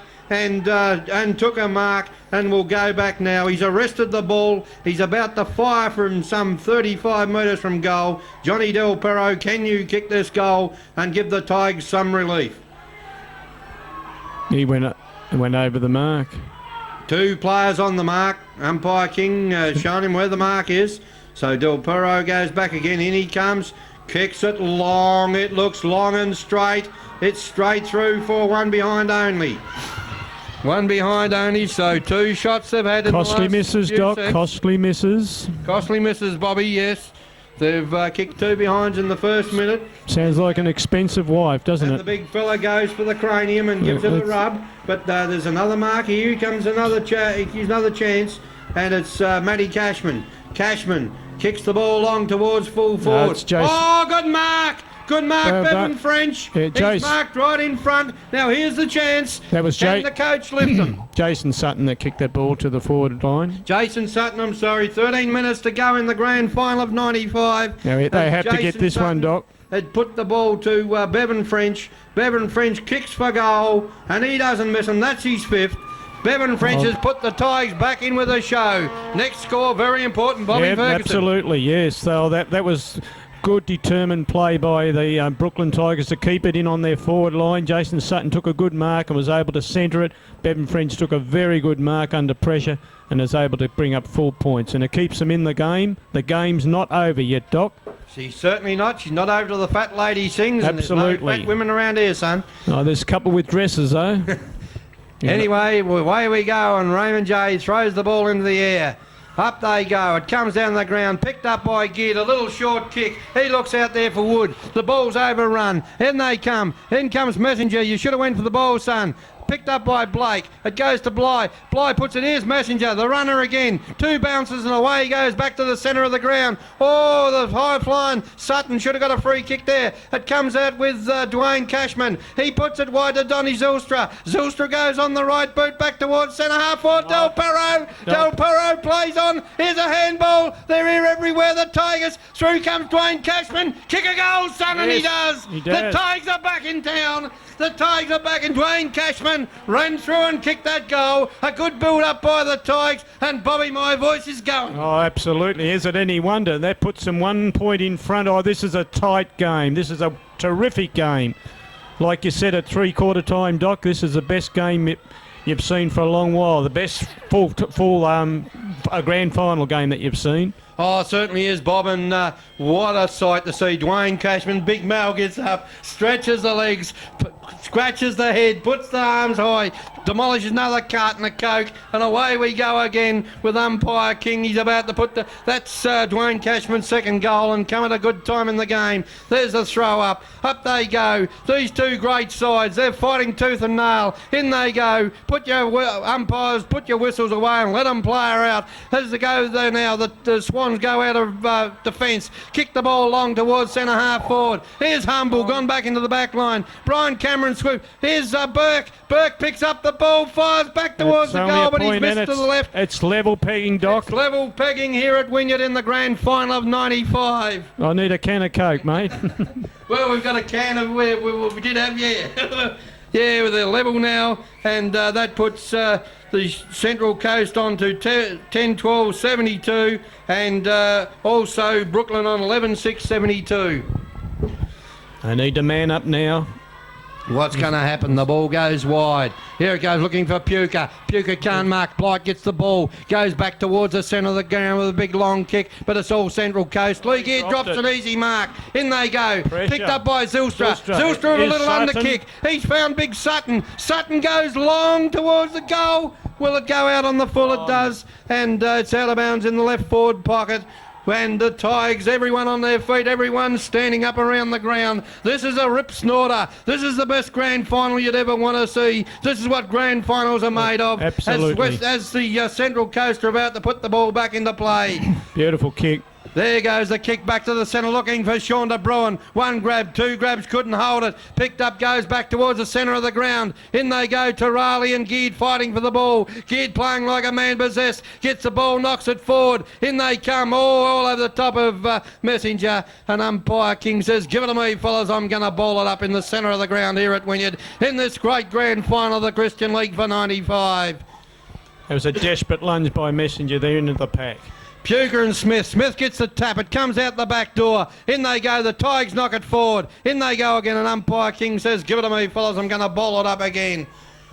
Whoa, this is getting to me, fellas. This is one of the greatest grand finals you'd ever wish to see. And umpire Ian King puts the ball in the air once again. They go up. Puka gets the tap. Link Rayner comes in. Could have got a free kick, but the ball goes wide. Here's this man, Brian Cameron, played like a man possessed. Couldn't control the ball. It goes to, there's a player held without the ball. Umpires, good umpiring. The umpires have put the ball away. The umpires holding the ball. And the umpires, I thought they'd put the whistle away, but 4 Tigers screamed for the free kick, and umpire King said, yes, I agree with you, fellas. So it's a free kick to to Jeremy White on White. the half-back line. White kicks the ball back towards the centre. Oh, nearly a good mark taken there by Cashman. It goes loose. It's picked up in the centre and it goes out wide there. Picked up by Jason Dykstra. He sent it towards centre half forward. The ball hits the ground. In they come again. In they go. And Piacenton goes in, but he can't do no good. And umpire King says, give it to me, fellas. Hello, there's a trainer down on the ground over He's here. having a fit because he's what do they call it? He's having a fit anyway. Oh, caught with the ball, son. He dropped the ball. Umpire says play on. It's picked up by the Tigers. Sent towards centre half forward. Oh, nearly a good mark taken. Yes, umpire Parry says, yes, Played you've the mark. marked the ball, son. And he's given the mark to Jason Sutton at centre half forward. Oh, what's he going to do? He's called the stoppage on the game. Umpire Parry has called stoppage on the game, and I think he's paid the free kick. The mark has been paid to Jason Sutton at centre half forward, and the ground has been cleared now with that unfortunate accident, and it's Jason Sutton for the Tigers as Big Mal wipes the sweat from the brow. There's the kick. That's a big kick towards the end of the square. They fly high over the back. And it's knocked through for one behind only. That puts so them the a point leaders in the front. grand final are Brooklyn Tigers, By 11-7-73. Lead to Central 10-12-72. Oh, this is tight, Bobby. There's 7 minutes left. 7 minutes left in the game. Absolutely. And there's the kicking Cracker back of a towards game. the centre of the ground. They go high. Here's the on. Tigers. They're in with a chance. Lee Geared. He's got the ball. Little handball towards the player running past, but they converge on the ball. And the two umpires are umpiring within 10 yards of one another. And umpire Parry says, I'm close to the ball. Give it to me, fellas. I'm going to throw up again. The ball. The ball. He throws up. It comes to the ground. Out it comes. Picked up by the link man. It's smothered there by Humble. Humble gets the ball. Gone out of the game a bit, but come back in this last quarter. Cashman. It goes wide. Out it goes Cashman. It's Dwayne Cashman. Oh, he's caught with the ball. Dragged to the ground, and the free kick will go to Central Coast on the half-back line. Central Coast. This is exciting, Doc. This is very exciting grand final, Bobby. And the good ball mark. goes down and the mark's been taken Bevan by French Bevan French. again. French with a little kick around to Don Zylstra. Zylstra, handball. Back to French. French with a long kick up towards the centre half forward. And the Tubby mark Cox has been has there taken by it. Tubby Cox. Plays Cox on. puts the ball back towards the centre of the ground. Good and the mark mark. has been taken by Grant Wing. Grant Wing for the Yeah. Swans. Kelly go long. He's got the no option. He puts the ball long towards centre half forward. Nearly a mark there to the Swans. It hits the ground. They go in hard. The umpires are letting it go. It's picked up. The ball comes out the back door. Picked up by Right. Humble. Humble Humble, kicks yep. towards the centre of the ground. Puke and De Bruin for the ball. It comes through. Picked Hassan, up by Phil the Mann. little fella. He picks up Man. Hassan Man drives it forward. But it's all Tigers back there. They muff spoiled it up. each other. The ball hits the ground. Out they go. Bevan French in the van. He picks up the ball. Handballs it wide to Matthew Cashman. Cashman can't control the ball. Knocks it on to Cameron. Cameron knocks it on. It's picked up there by Jaffray. Jaffray puts it forward, Oh, but the well mark done, has been Dale taken by Hyland. the old timer Dale Hyland in the last line of defence. He's doing the job the coach wants him to do. Well, yes, the grand final of 95 and the ball comes out on the half-back line. In they come, picked up by Sean De Bruin. De Bruin can't get the ball, but he's been held at umpire. King says a sure free kick. Sean De Bruin for the Central Coast. The score, the Tigers are a point in front in the grand final. There's about 5 minutes left to play. And the Tigers are in front, 11-7-73, 10-12-72 is Central. There's the kick up towards the Tita goal. They fly high, the ball hits the ground, they go in from everywhere. And umpire King says, give the ball to me, fellas. I'm going to bowl it up right on the end of the 10-yard square. Oh, this is tight. This is what grand finals are made of. And you're getting it all on Coastal FM 106.1 because 106.1 is football. Sean De Bruin picks the ball up, kicks it high in the air. It comes on the ground. After the ball goes Humble. They take it out wide. The Tigers are taking it out wide and Humble forces the ball over the line right in front of the scoreboard where it reads Brooklyn 11 goals, 773. Central 10 goals, 1272. Yes, folks, you're getting it all here in this grand final of 95. The ball comes to the ground. In they go. Nobody can get the ball. Picked up by the link man, Link Rayner. He can't do nothing with the ball. They go in hard and there's another scrimmage and umpire Ian King says, give it to me, fellas. I'm going to ball it up. And he's balling up just on the outer side of the 40-yard line here at Wynyard. There's a throw up. They go up. Smith gets the tap for the Swans. It comes to the ground. The Tigers in front by a point. Next score could win the game. And the ball goes wide. Out it goes wider still. Don Zylstra in the van. Oh, grab when he never had the ball. But play on, says umpire. Geard tries to come through the coach for the Swans, but he can't control the ball. And he's been snavelled. And they're going to have another ball up. Ian King says, give it to me, fellas. Right in front of the scoreboard. There it goes in the air again. Up they go. Oh, a good tap there. Bly got up high, but it comes out towards the Central Coast. It goes towards the goal line. Picked up by Jaffray. Sent towards goal. Here's Travis Burke. He can't. Oh, met front on. Great play by the Tigers defence. Oh, good play there by Dale Highland. The old ageing veteran. He puts the ball on the boot and dribbles it towards the boundary line in Johnny Beckwith style. And it's rolled out of bounds deep in the right forward pocket.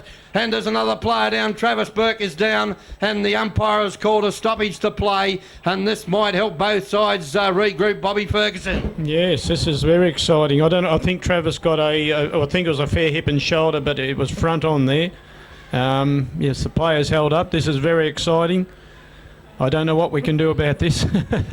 it's just unreal. The stretch is going out on the ground now for Travis Burke. No, he's getting to his feet. Yes, he looks okay. Yes, they changed their mind. Yes, he's walking around. That's good.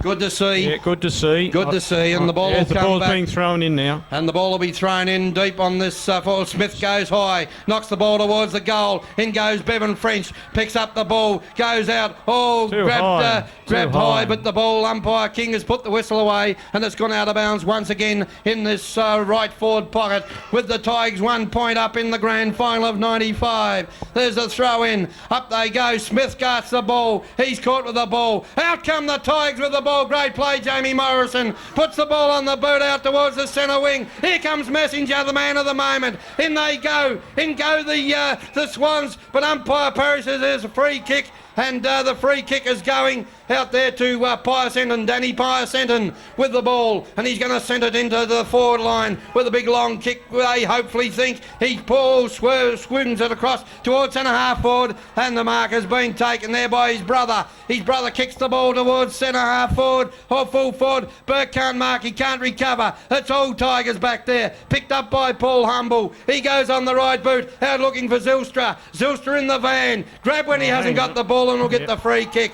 I think the Tigers have got it one. There can't be long left. As Big Mal has grabbed his head. He doesn't know with a laugh cry or what to do, folks, but the ball goes forward, and Matthew Beattie has been very quiet, taking the mark.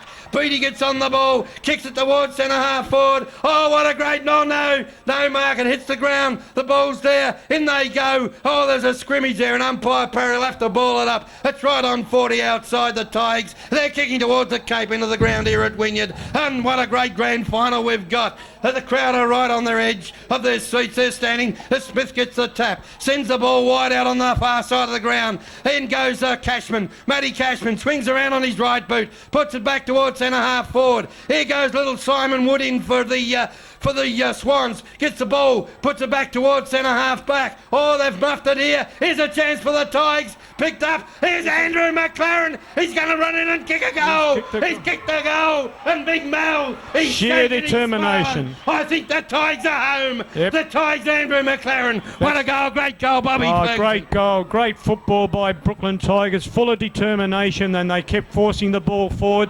And there was Andrew McLaren all on his own. They were able to get it to him, and he ran straight in and got that all-important goal. It's going to make it hard for Central Coast now.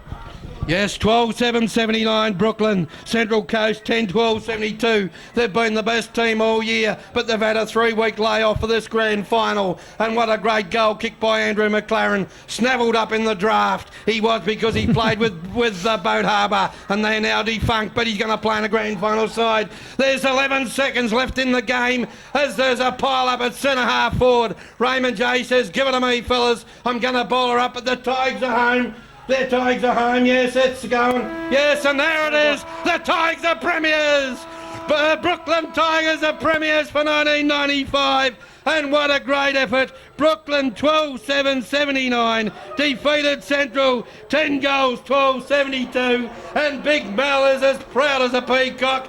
Bobby Ferguson, what's your thoughts of the game? Well, I think that they deserved it very well. They fought on after they'd lapsed in that third quarter, and they were able to pick their game up again, and there they are. Got the points on the board. They got the 1995 premiership in the Northwest Christian Amateur Football League. They well and truly deserved it. They didn't give up, and that was the important thing.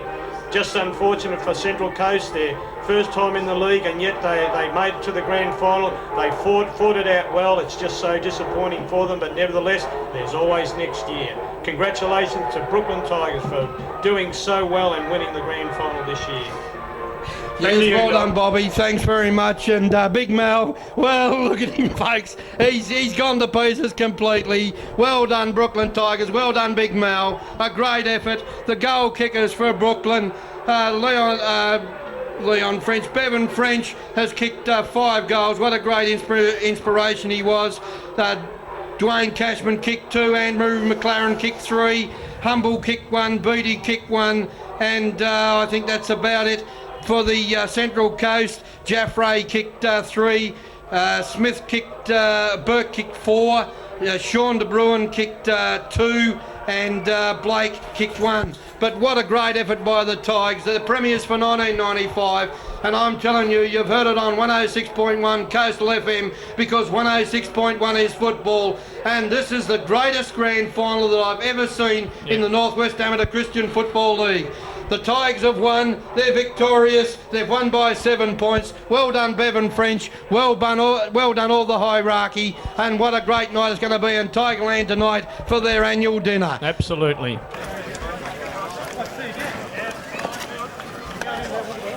just finalised this one, ladies and gentlemen. How's that? Good. I still have the privilege of being MC for the day. And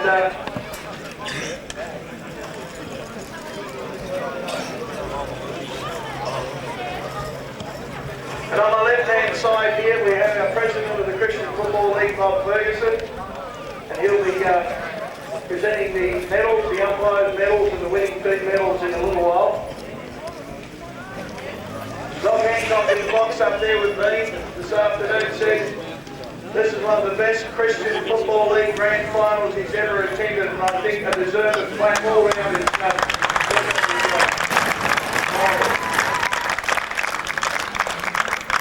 I heard some people giving some cheers, but I would really like to lead a cheer for the Central Coast Swan League Years boys, because I think they're absolutely brilliant. They've been brilliant all year. Hear that?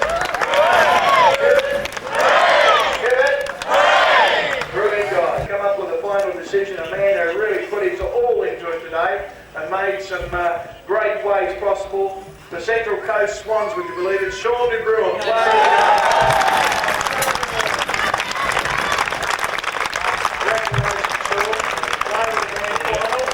and Mr. Bill and Bev Jarvis up at, are you married?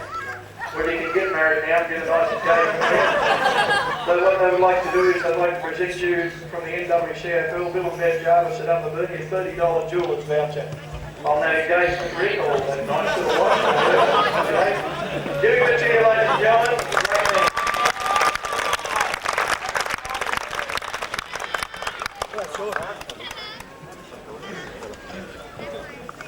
Right, ladies and gentlemen, I have the privilege now of calling forth our umpires who will receive their grand final participation medals.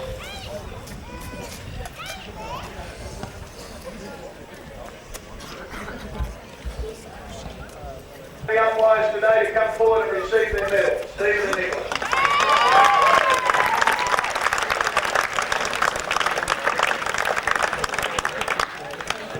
I'll just ask the umpires to wait out here once they receive their medals, if you don't mind.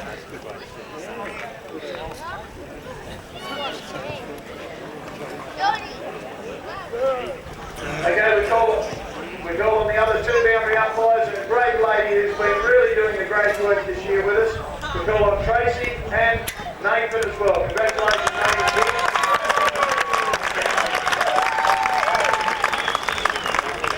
Sorry, your points race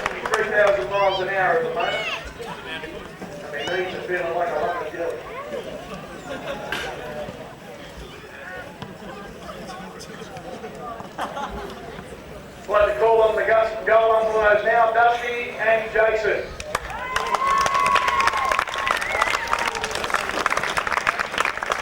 And which way the ball's going, it's up to these gentlemen to call. Congratulations, fellas. Don't lose those gold cards, we need to find a record.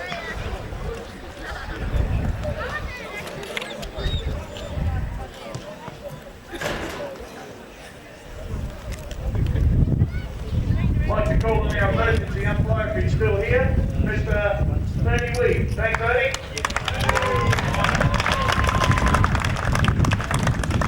I got a phone call last night telling me that one of our centrals had bunged up his leg and he might be able to run today, so I thought Ernie might have to pull on the weight, but it's been playing every concussion. They reckon in the grand final you'll play with a broken anything. Isn't that right, Jamie Morris? Okay. And I'd like to call on the two gentlemen in their second grand finals, I believe, and well umpired today. Congratulations, Mr. Ian King and Mr. Ray Barry.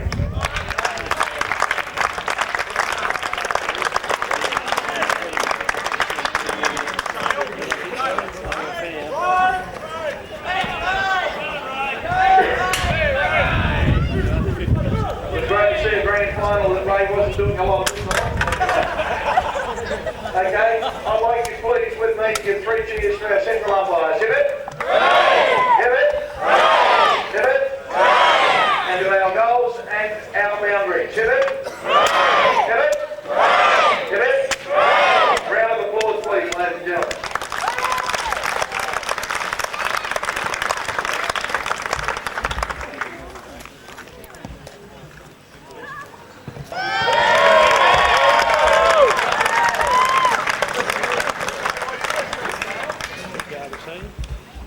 Number 12, Mark Harris.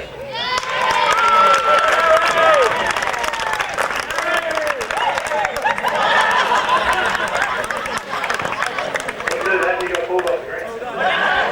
Number 28, Wayne Cashman.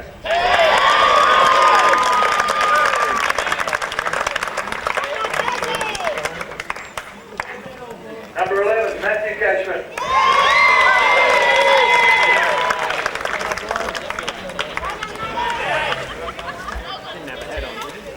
I heard constantly today from the man in the commentary box as he gets the video, he's called the man with the bag of ribs today, number 6, Jamie Morris.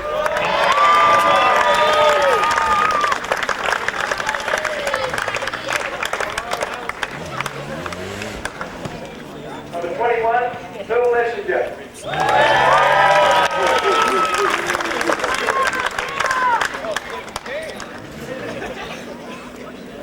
Number 1, Don Silstra.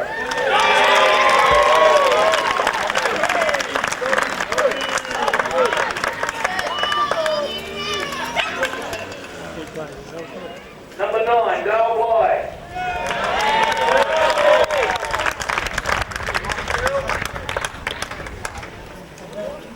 Number 19, Darren Tucker.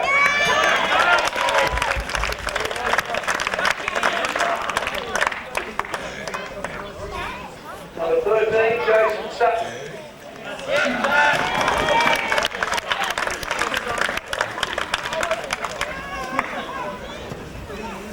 Number 2, Paul Humble.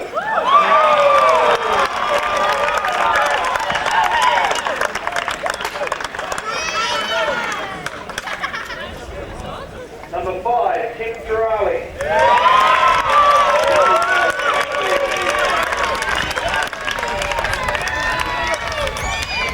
Number 35, Andrew McLaren.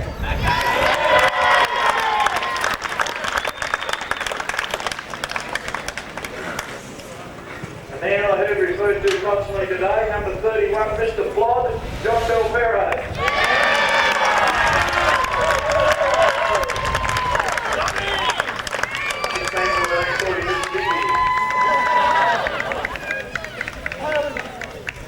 The workhorse of the Brooklyn Tigers, number 4, Brian Cameron.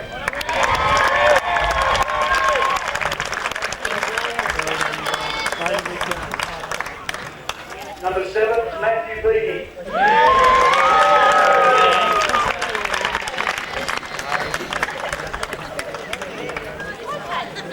Number 3, Todd Clifford.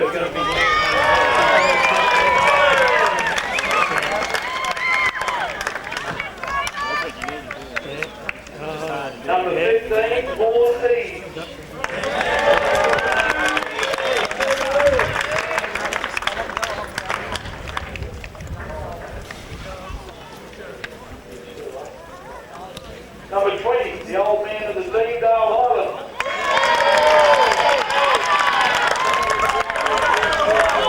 Right, you need to call his name, mate.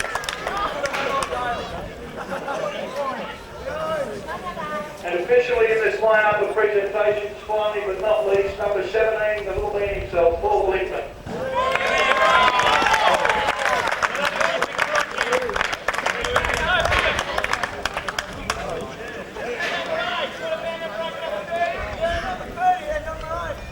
Right, I'd like to call now the captain of the side, Jeffrey White, number 8.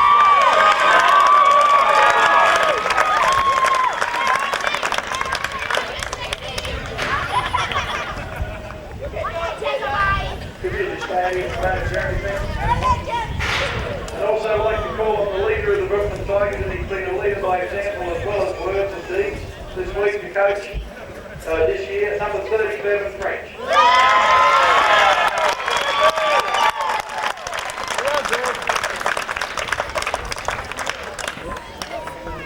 Now, in any winning side, there are a number of players who played during the year, and this is the winning side presentations. There are other players who played during the year in this winning side who will receive their medals in due course. That is to come through the club level. I'd like to hand over to Bob Ferguson now, and I think you'll call on probably Lee Gibbs, a few words to Bob as President of the Christian Football League. Bob Ferguson. Thanks very much, Mel, for doing that job. You did it very well. Well, commiserations to Central Coast. You played very well today, but I guess the better side won. And I'm sure they're going to have a good time tonight with the Tigers. But for your first year in and to lead the the ladder throughout the year and then to lose in the grand final, I guess you would be very disappointed. But there's always next year, and we look forward to your team being a part of the Christian League next year. If I just call on Lee, can you just say a few words? Come on, Lee. Yes, Lee.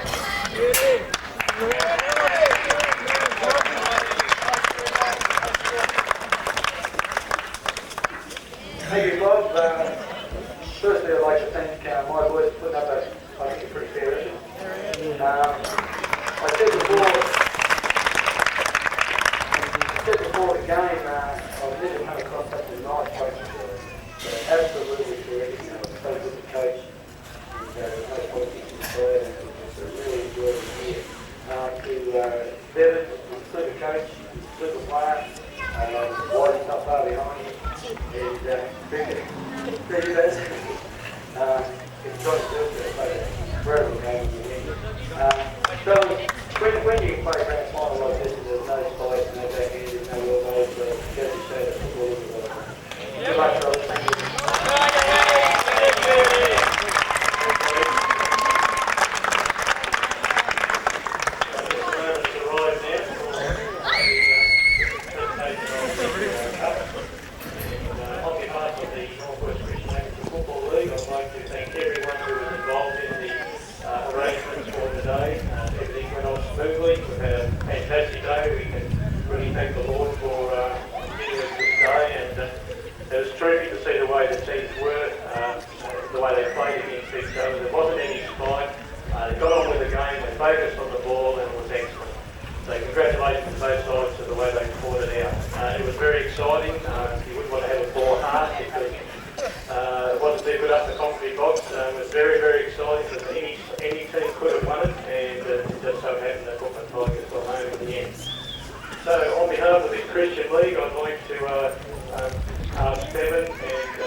last quarter. I'm looking forward to see the video.